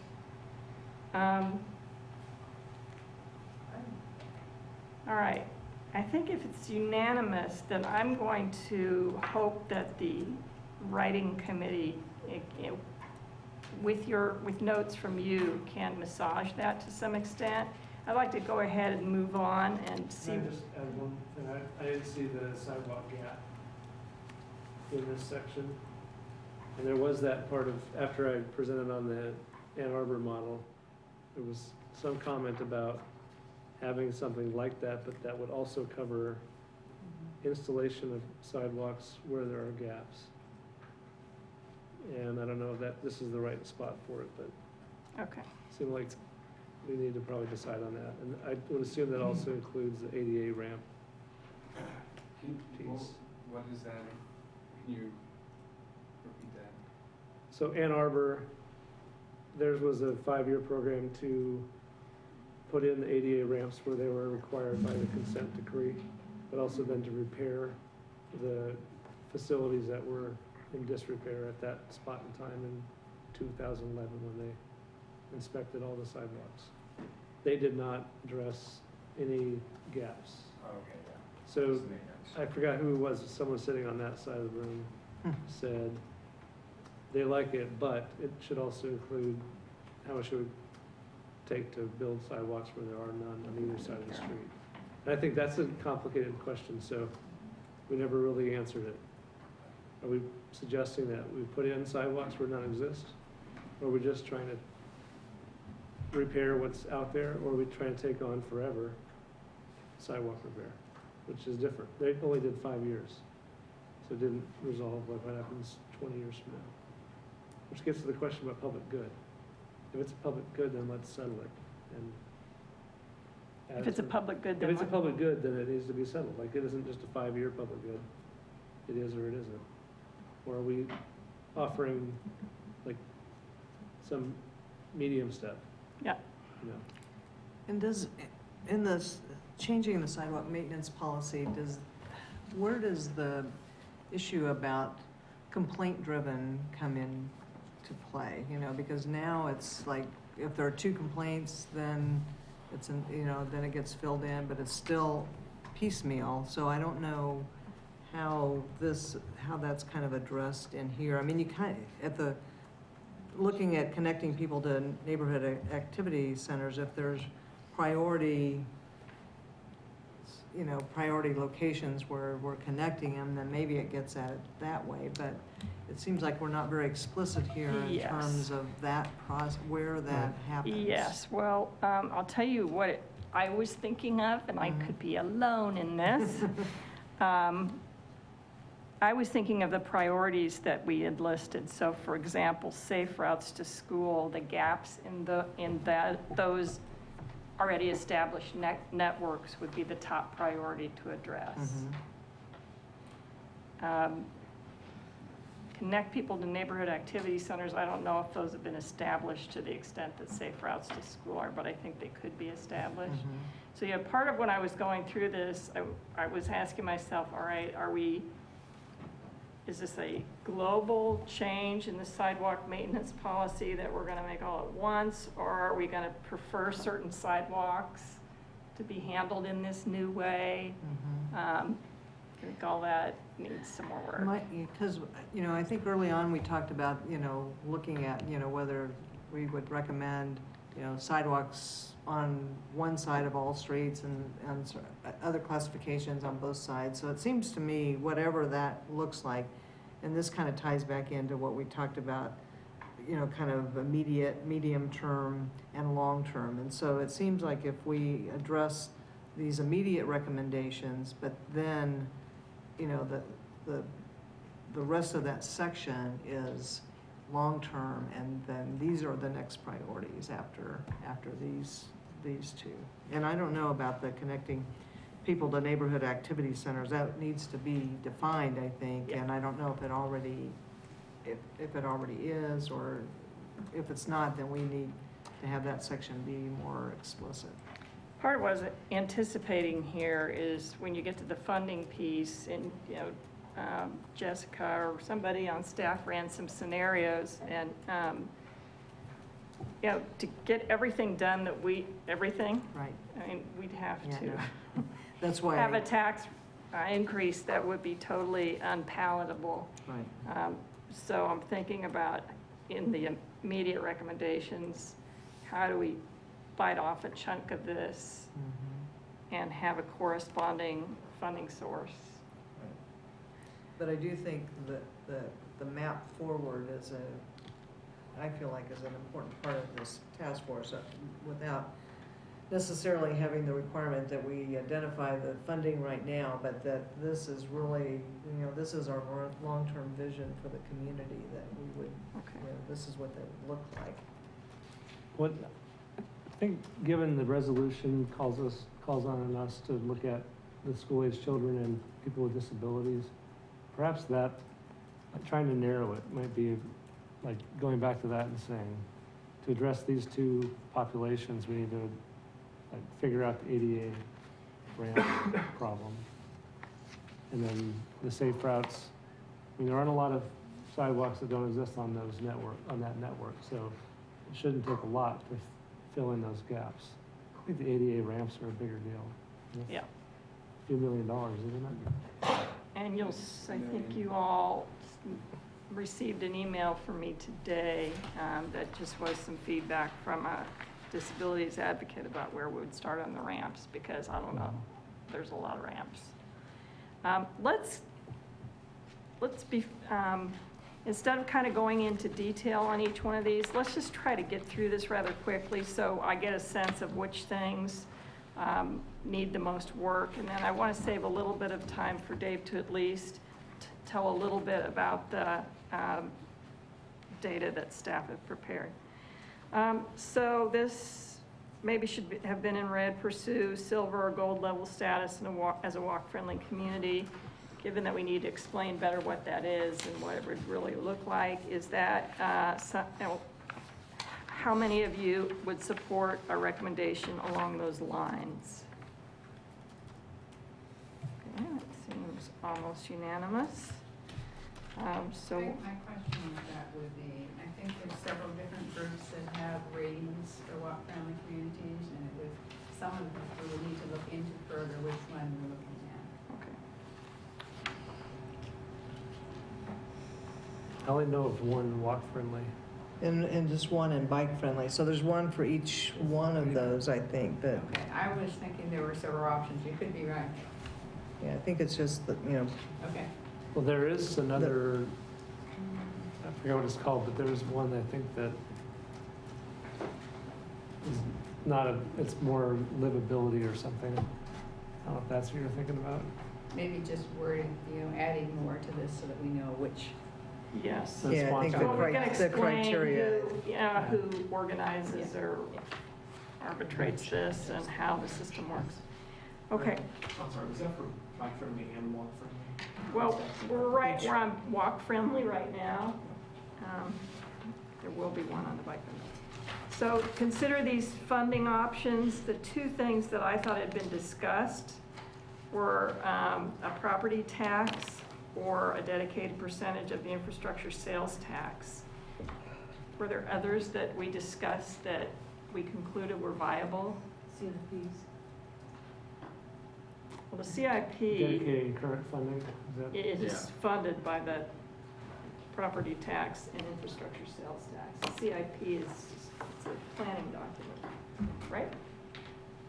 Has there been It's any, not a separate thing than these things. This is what funds the CIP. is there any additional input on the feasibility of improvement districts? Has anybody, I know that staff was considering looking at the law, maybe, or You want this? these 2 points just might not be enough. I think we should have at least a third thing. The improvement district issue still became, the people, we'll just pick the East Lawrence group, they would all have to pay. There would be no exceptions. I mean, you'd have an improvement district, and that's one of the issues that we're battling against, is people who can't necessarily afford to pay to maintain all their sidewalks. And then But wouldn't it be a citywide payment that then funds a different district at a different time, perhaps? then you're basically talking a mill levy. Right? I mean, everybody, but we'll build them, we'll take care of East Lawrence first, but everybody pays. Which is Ann Arbor's model. They had 20 different districts. Yeah, everybody All pays scheduled into it, over so 5 it's years. basically a mill levy. And then we're gonna take it and we're gonna do this district, and then we're gonna do this district, and everybody gets their shot, but it's a mill levy. Okay, so that's getting covered here, then. That's my question. If we get the funding, we can develop whether it's districts or priority routes or however we wanna address the issues, but it's the funding part. How do you get that? What's your recommendation? And I put in half mil because that was a figure that I discussed with staff. Keep in mind that we're going into any conversations about additional taxes with a great deal of skepticism on the part of commissioners and members of the community.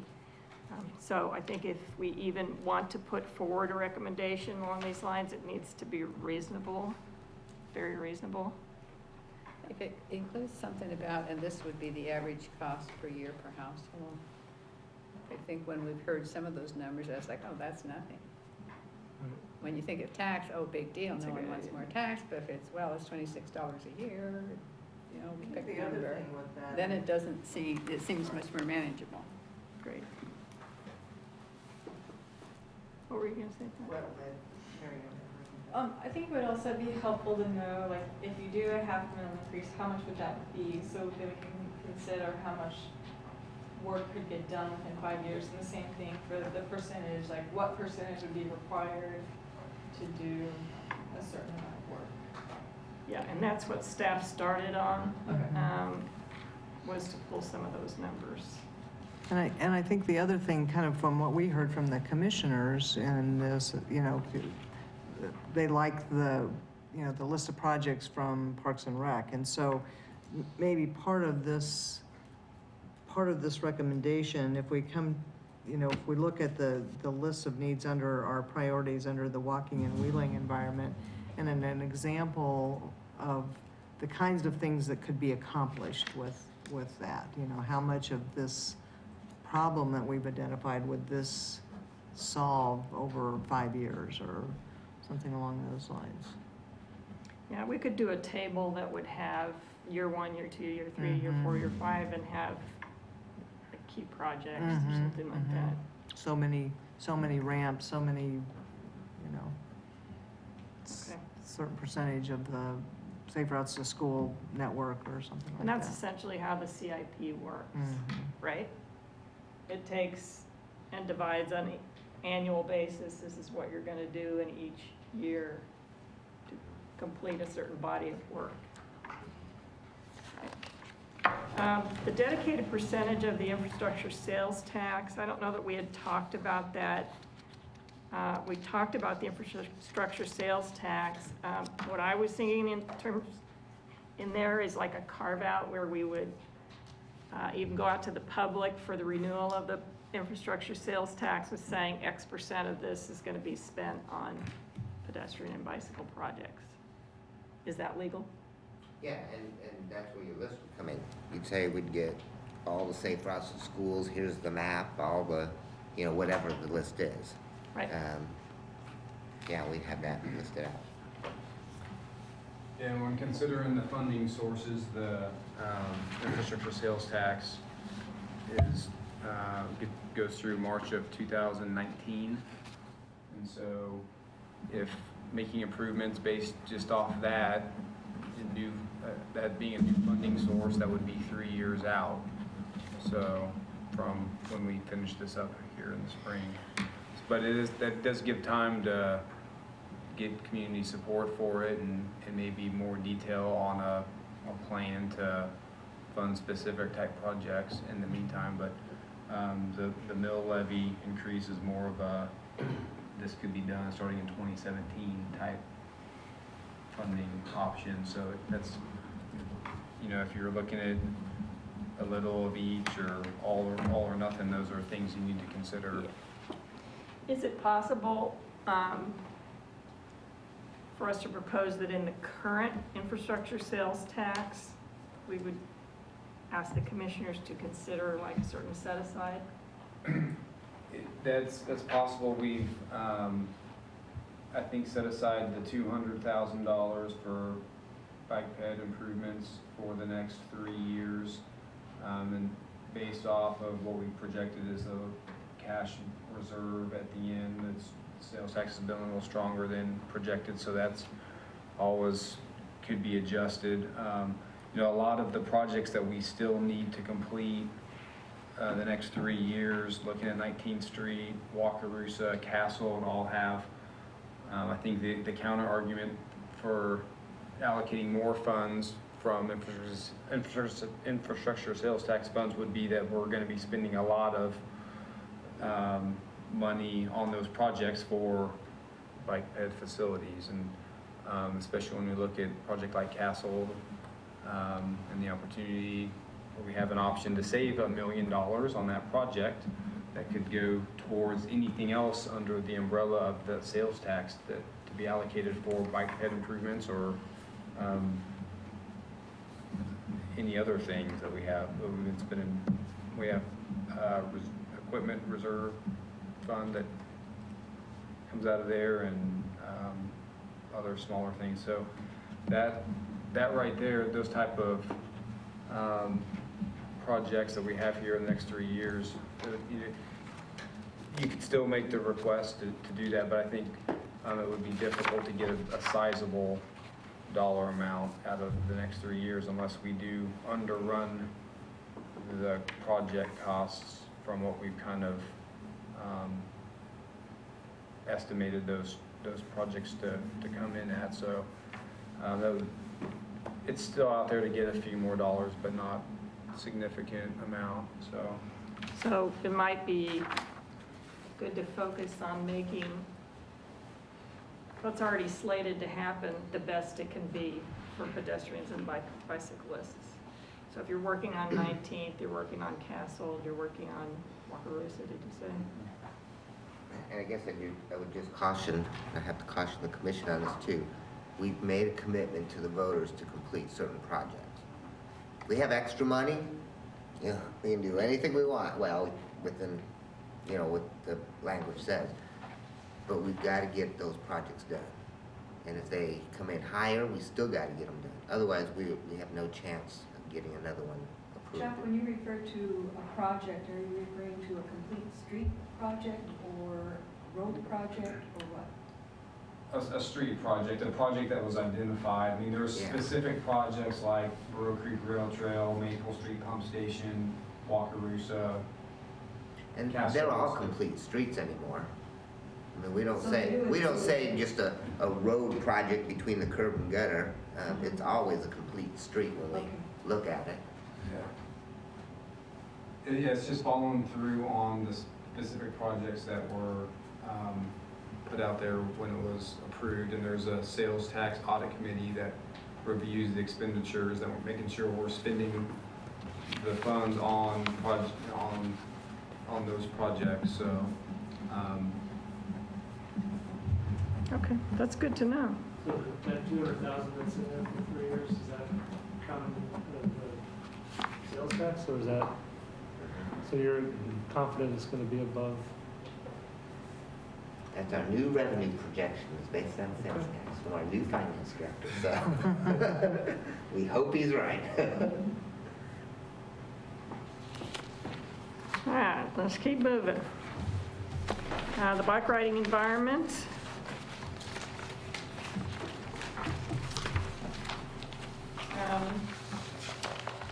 These priorities: complete the Lawrence Loop and complete 2 unbroken east-west spokes. I mean, that was just sort of one person's suggestion for how we might phrase that.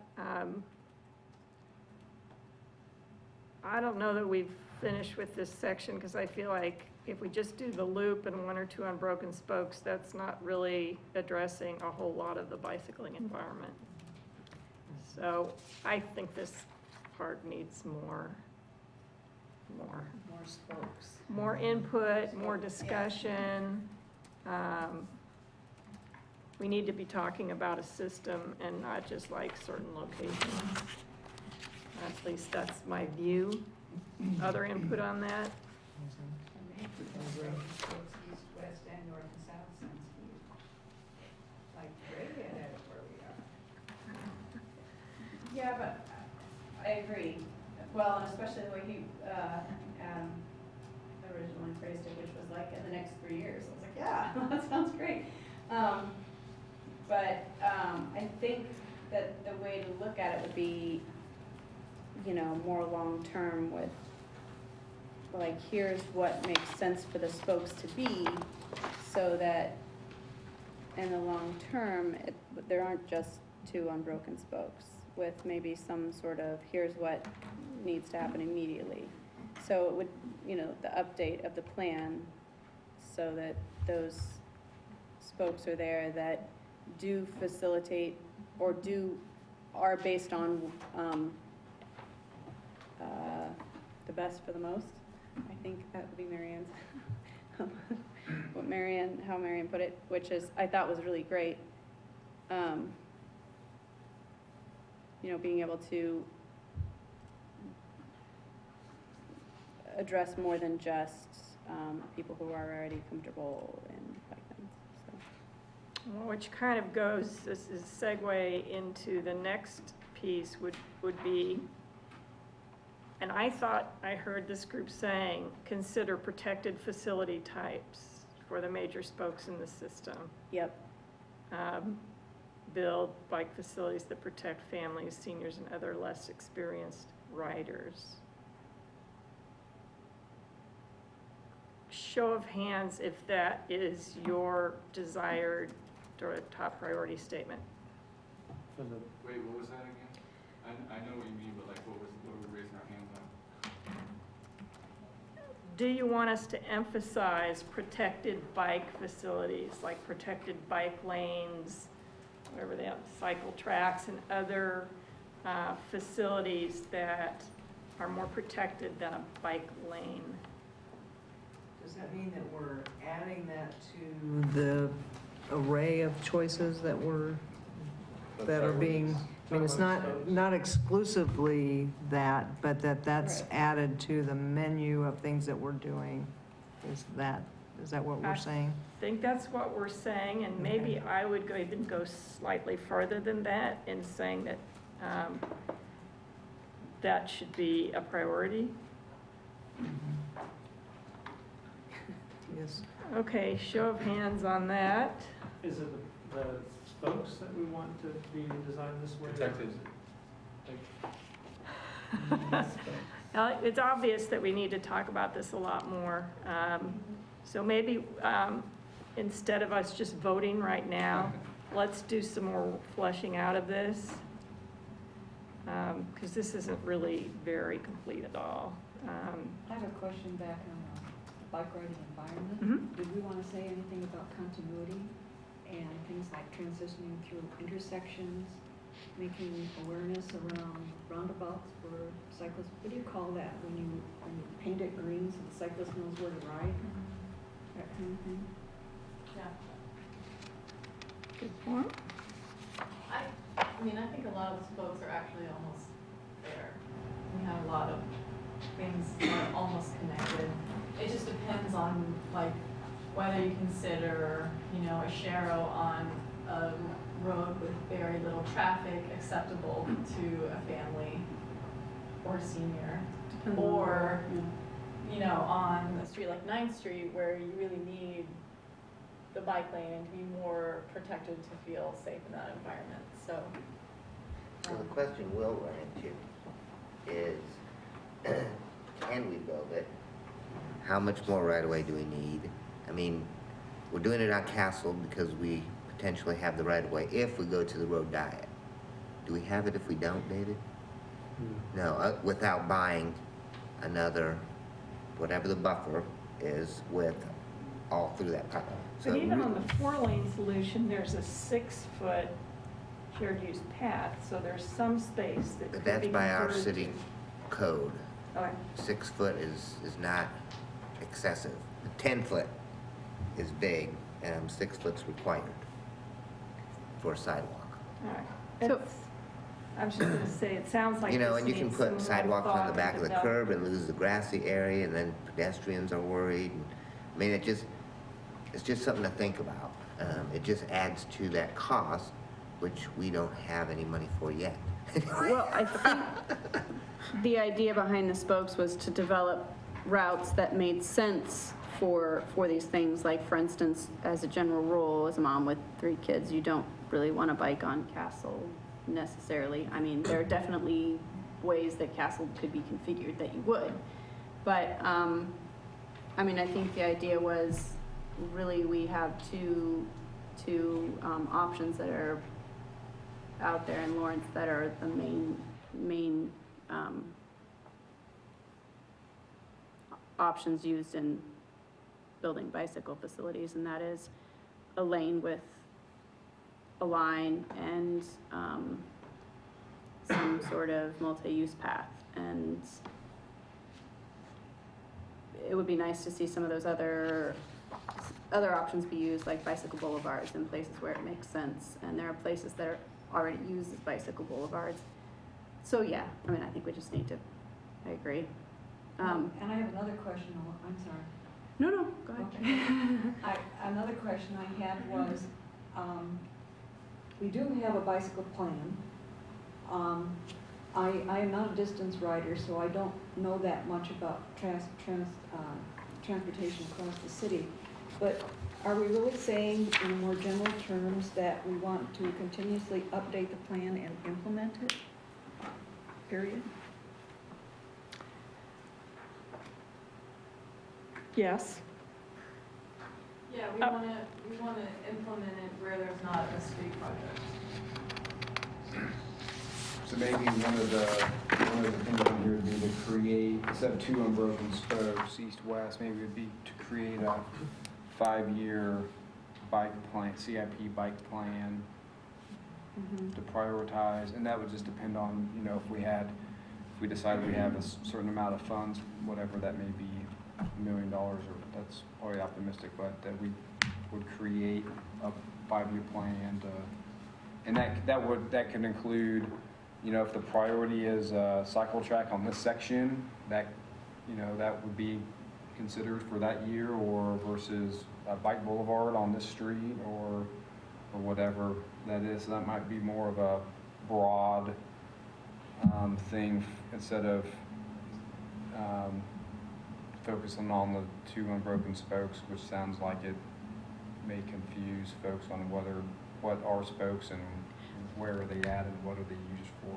I mean, I think the idea was, or at least this is how I had it envisioned, this is what was getting me excited, was the spokes would be something that would be added or would be added to the bicycle plan, or, you know, the bike plan would be updated with the spokes wherever they made sense. Okay. Yeah, there might be, if there are, that would be something that I think to look at, or the priorities group could look at. What on the bike plan do you think is a spoke that's not shown on there?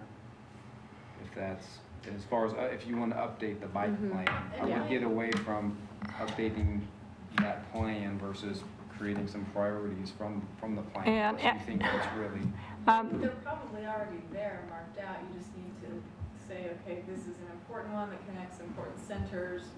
That means we want to prioritize funding on the projects that would, you know, develop the spoke. I mean, part of this discussion is how do you use resources? Do you concentrate them to get a smaller number of protected facilities, or do you spread them out to provide something on more places? I mean, I have an opinion about that, but it might, maybe I didn't pick up the sense of the group. My sense of the group was that there is a huge percentage of people in this community who would be interested in riding, and they're afraid. And so if we're really talking about getting a lot more riders on the road, we have to build something different from what we have now. Yes. Yes. 10% feels safe. 10%. It's not.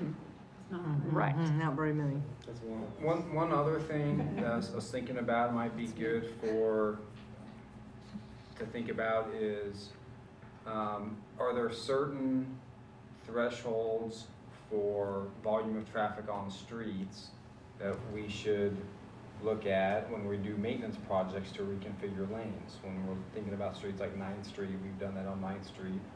We've talked about Mass Street. Naismith is another street where that could be a spoke, but it's a section there where we got 4 lanes and there's not a lot of traffic on there. That could be something that is one of the items on here that, so that next time we mill and overlay Naismith Street, and we're already doing it on the maintenance program, or Mass Street or whatever street, we have some sort of guidance to look at changing the lanes. And I think that some criteria could be important for this report, just on that, I don't know, that line of thinking as far as maintenance projects or. Okay? So do you think the guidance in, like the AASHTO guide and design guide and those kinds of things are not specific enough, or? They're specific for us and for staff, but I think it would be good to have some criteria or review that the task force looked at, that it would be appropriate for Lawrence, that we have a certain, I don't know, I think it's going to be important to include somehow. And it seems like that needs to be in the bike plan, you know, that that's where that would get laid out in a lot of very specific terms in terms of what those criteria are for those different kinds of facilities for Lawrence. But are you thinking that that should come more from the task force? I'm thinking on non-CIP projects, ways to make progress on the bicycle network. And the bike plan is usually reviewed and followed with CIP projects, I think, as far as, and it may have, when they put, and I'd have to look at it, have in front of me when I'm thinking about some of these streets, but it may have followed, when they put that together, when they chose some of the streets versus bike lanes for shared use paths, that may have been one of the factors, is the traffic volume, and that would be converted over, but I don't know if we. I mean, maybe our recommendation could be that the bike plan does include that, and that it is followed for CIP and non-CIP projects. That be followed in the process, and at the beginning of the design of projects. One thing that I heard people say is that they want some connected routes. And the thing is, sometimes with the mill and overlay, they're like portions. And you get the 9th Street issue where you have a bike lane and then it disappears. And I think what I've heard, people don't like that, and that they'd rather have some through routes. You can call them spokes, or you can call them something else, rather than just sort of putting things in a very piecemeal way where they're not connected.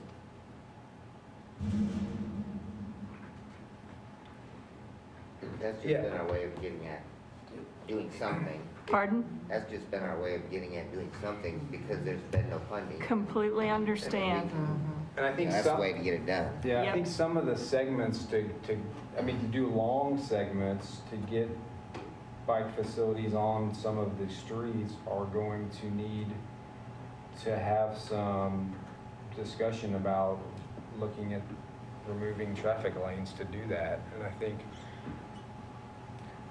there needs to Or be substantial funding to build more. Yeah, because I just don't see that I don't see us widening streets like Mass Street and putting in bike lanes. I think the only way to do it is, not the only way, but the most feasible way to do it is to reconfigure the lanes when you only have a certain amount of traffic on there. So I think having that criteria or that review or recommendation to say follow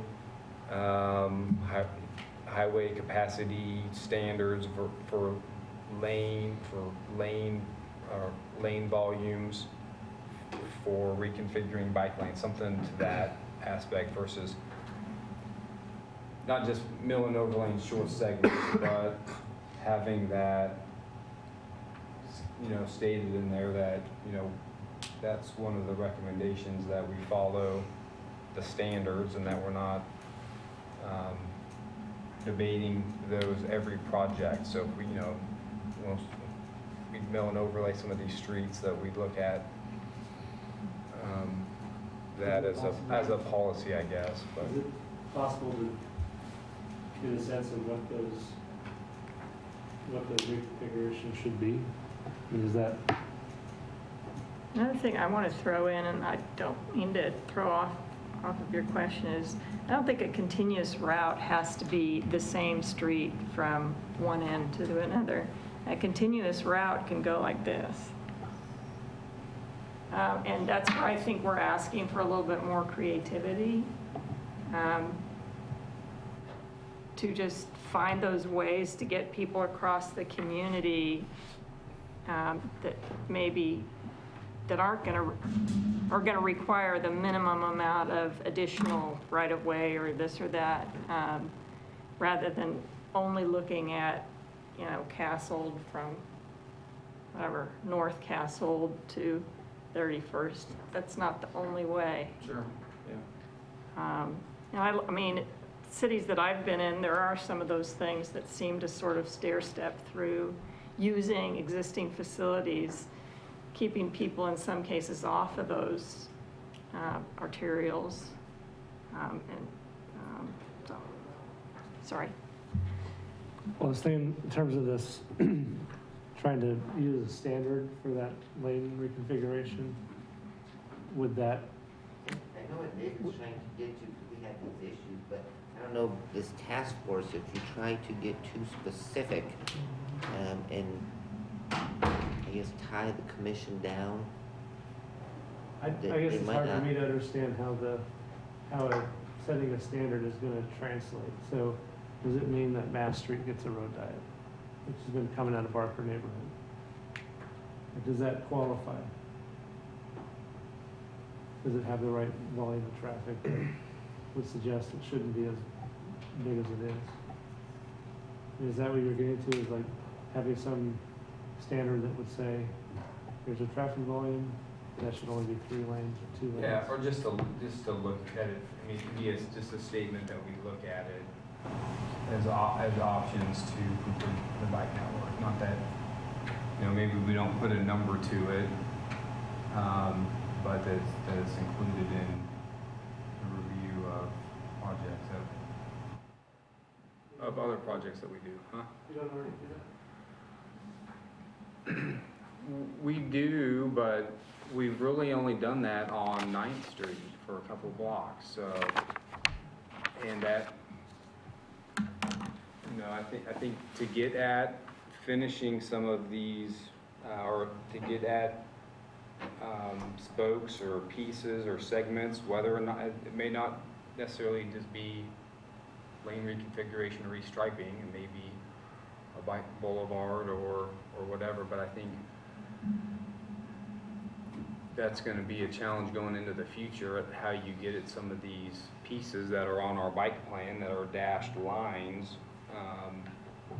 that, or they're not dashed lines, they're bike routes, like a street like Mass Street's a bike route, and it's a solid line, that they don't, I don't think it's going to be improved for safety reasons, or versus you change the lanes to create a bike lane versus having it on a bike route. So I don't know how to explain it or put it in there. I think it's just something that I think needs to be noted in the priorities as far as looking. That too. I mean, that seems like the most obvious concession to be made between engineering for auto traffic and engineering for bike and ped traffic. It seems like the space is right there and can be reconfigured, and we should consider it. And if there's anything that you can do to help us word that. Agree.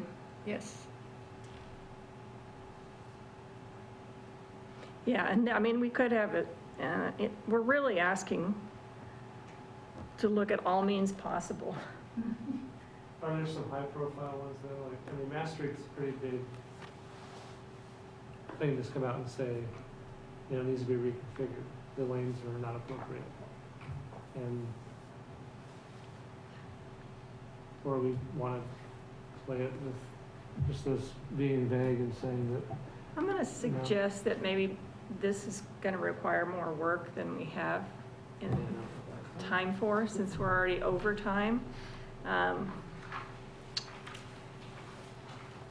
I think Jessica Morninger would be very helpful to have in these conversations. She's not here tonight.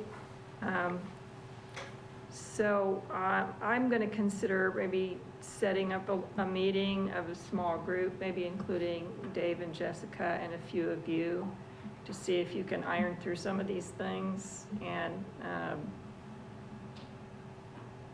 prepare another draft for us to look at. Okay, and then last red thing on there was the dedicated percentage of the infrastructure sales tax. We've already sort of talked about on the previous one, so I don't want to go over that necessarily again. We're going to fill in the citizen advisory structure piece. The education outreach and enforcement, I kind of ran out of steam once I was getting to this point. So whoever made the point that this wasn't well-developed, completely agree. If we're going to recommend a position, we need to give it a lot of attention of what that position looks like and how important it is and how it fits in. It can't just be like a tack on in the back of the report. So did I understand correctly? So that's going to take some more work. Is it premature to ask for a kind of a show of hands on? I think that's actually worth doing right now. I know there's some on the committee who have decided we need a position. I think there are others of us that are unsure. So I would like to get a sense of the group right now, raise your hand if you feel definitely that this task force should recommend a position for coordinating pedestrian bicycle issues. Okay, 1, 2, 3, 4, 5, 6. Okay, so that's a majority. It's not a huge majority. So it looked like it was Comment on that? 6. Pardon?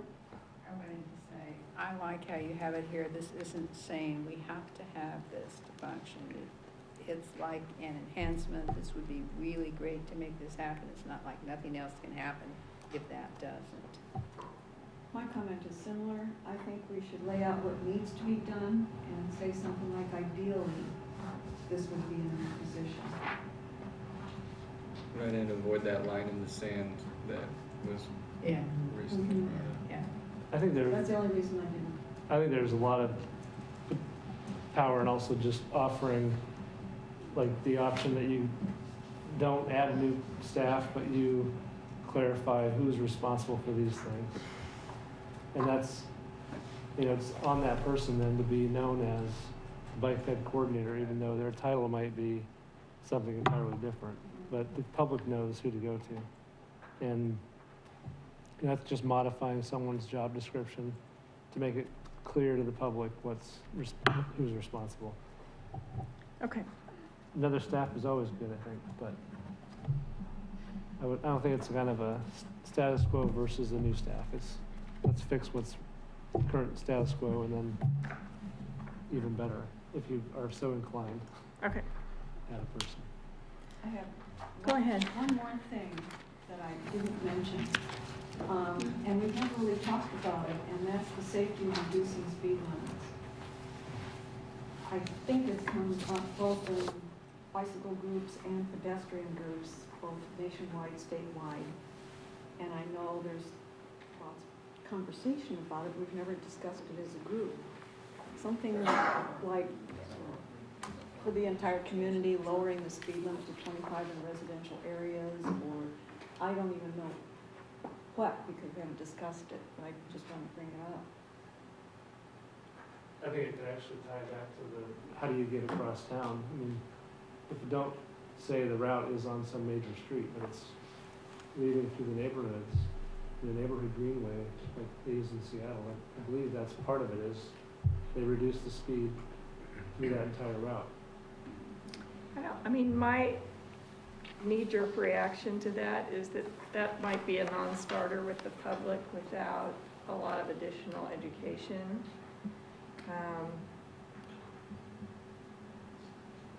And preparation and conversation and discussion. And a lot of times that has to do with design, until you change the design, to really accomplish that, so that it is, there are things that do the traffic calming so that it slows them down. And, if you have the same street and you just say go slower, unless you've got a lot of enforcement out there, it's not going to happen. It's kind of like when they tried to lower the highway speed limit to 55 miles per hour, and then it was just so unpopular that they put it back up. Mm-hmm. I'm concerned that making a universal recommendation like that would be a polarizing thing in the community and potentially something that would lead people to dismiss the rest of the report. So if that's one of those things that if we think it's important for future consideration, we could potentially have a section of the report that says, these are other things that should be considered by the permanent task force or something like that. I'm pretty reluctant to go to that at this point. Are there others that want to speak up in favor? Well, I mean, it'd be great to see, I will say that, that's probably my biggest issue with like, say biking on streets with children is, 45 mile an hour traffic.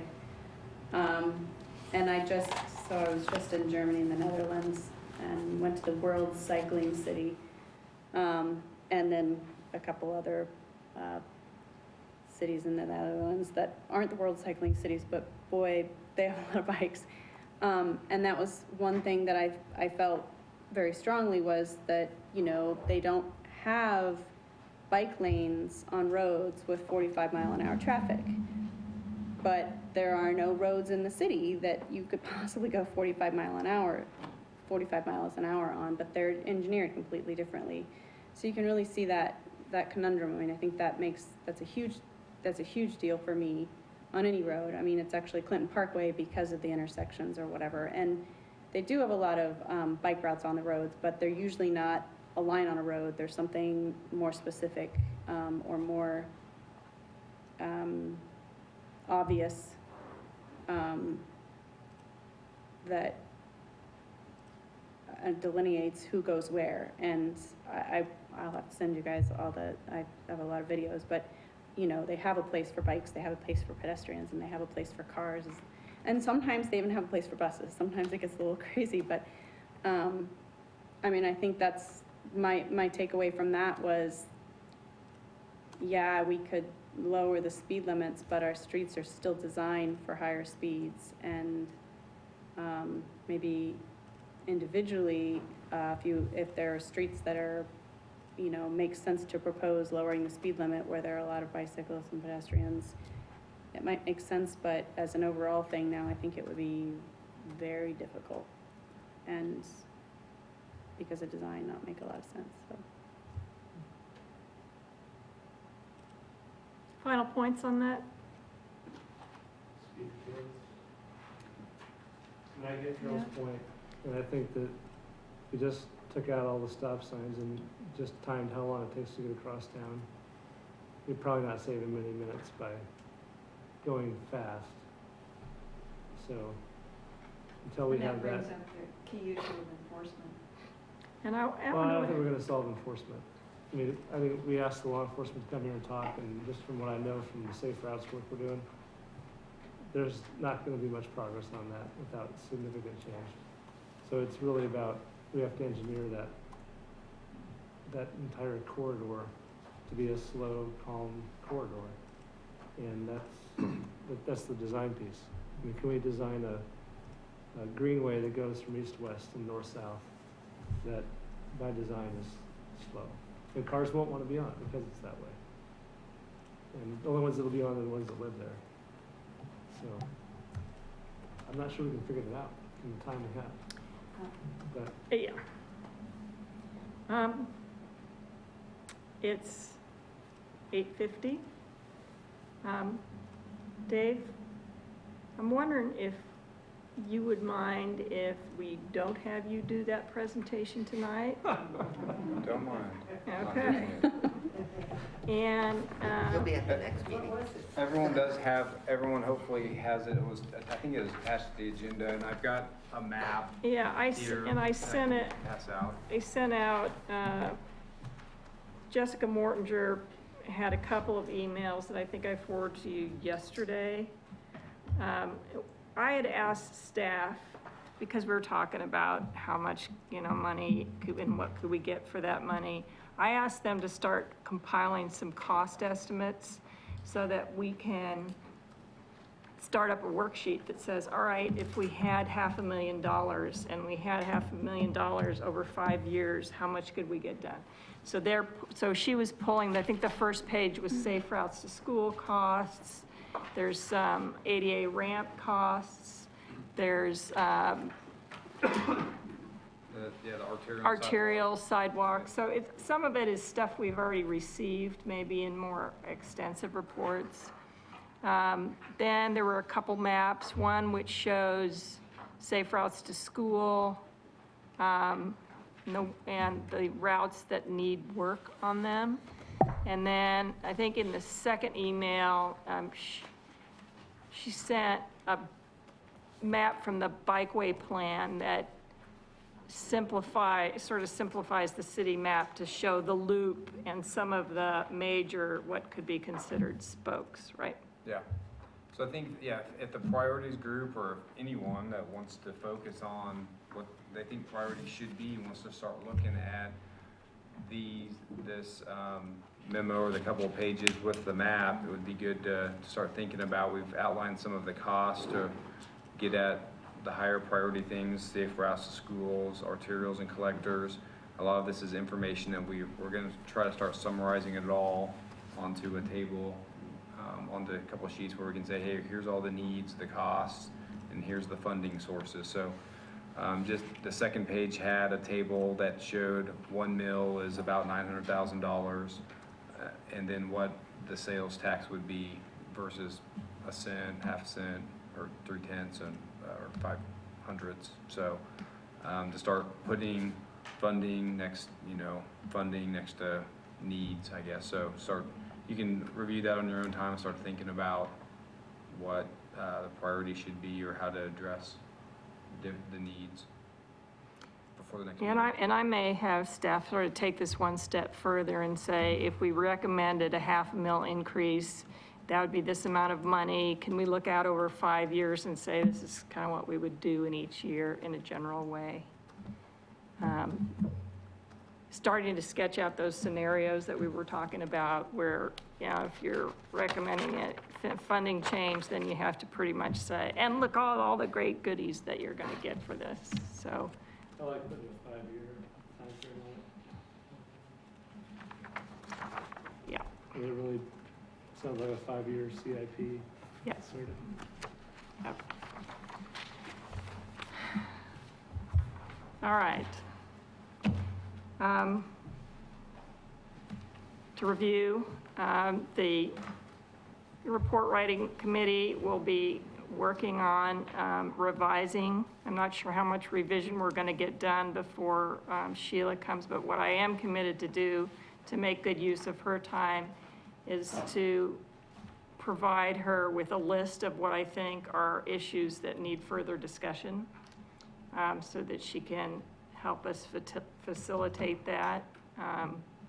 We sort of skipped quickly through some of those bike issues and stuff. Is it possible at all to include, like on this, what would you prioritize? I mean, we suddenly have some specific dollar amounts, and I'm kind of curious where people will stand on these. Especially the one with the sidewalks on arterials, where there's nothing on either side. That's $659,000. My guess is that'd be a high priority, but I'd like to know, does everybody else want to go there, or do you want to do something else? To put sidewalks on both sides would be $3.8 million, and I don't care about that as much as I care about at least one side. Okay. So, we can work with Sheila and talk to her about structuring a conversation around some of these choices around cost and how, given a certain amount of money, how would we want to spend that? Does that summarize what you're saying? Okay. I would say, David mentioned several times priorities committee, that's down to 2 of us now, and I would hate for the 2 of us to be deciding this is how we want Yeah, and how just we think it should be done. to clarify, David, my thinking is that those committees that have been working, that sort of falls away now, and that we work more as a committee of the whole and just all work on things that need to be filled in, with maybe ad hoc committees that would maybe just meet once or something to deal with certain things. I think they can really appreciate what the committees have done, but we're at the point where we have to really be, all of us, working together. And so I think that's probably the way we're going to go from here on. Make sense? Sounds good. Yeah. All right. Public comment? Are you awake? I have a whole lot to say, which I won't say, because I know you don't want to hear it right now. But I've sat through a number of meetings, listening to a lot of very good discussion on sidewalk gaps and maintenance and ramps and funding, waiting for this discussion tonight on bicycles. This is a great discussion. I'm thrilled. We've had wonderful things to say about complete streets and what they really mean. Geometric design for speed control. David had a great comment, basically touching on protocols for how do we determine what streets are appropriate for what type of bicycle facility. Your comments about, with similar things about the speeds on certain streets and mixing loads of bicycles and cars together. I mean, you're just scratching the surface. I only ask that you make a meeting set aside to go into depth before firming up the whole bicycle section, because I think there's a whole lot more that can be covered. That's my request. Much appreciated. Thank you. I will talk with staff about that, and I agree. We need to flesh out the bike stuff more, and we'll come up with a recommendation to suggest to you on how we handle that, given the holidays. Other public comment? Thank you for coming. If no other comment, I'd entertain a motion to adjourn. Who said that? Pat? Second? Bonnie? All in favor? Aye. Opposed? We're adjourned.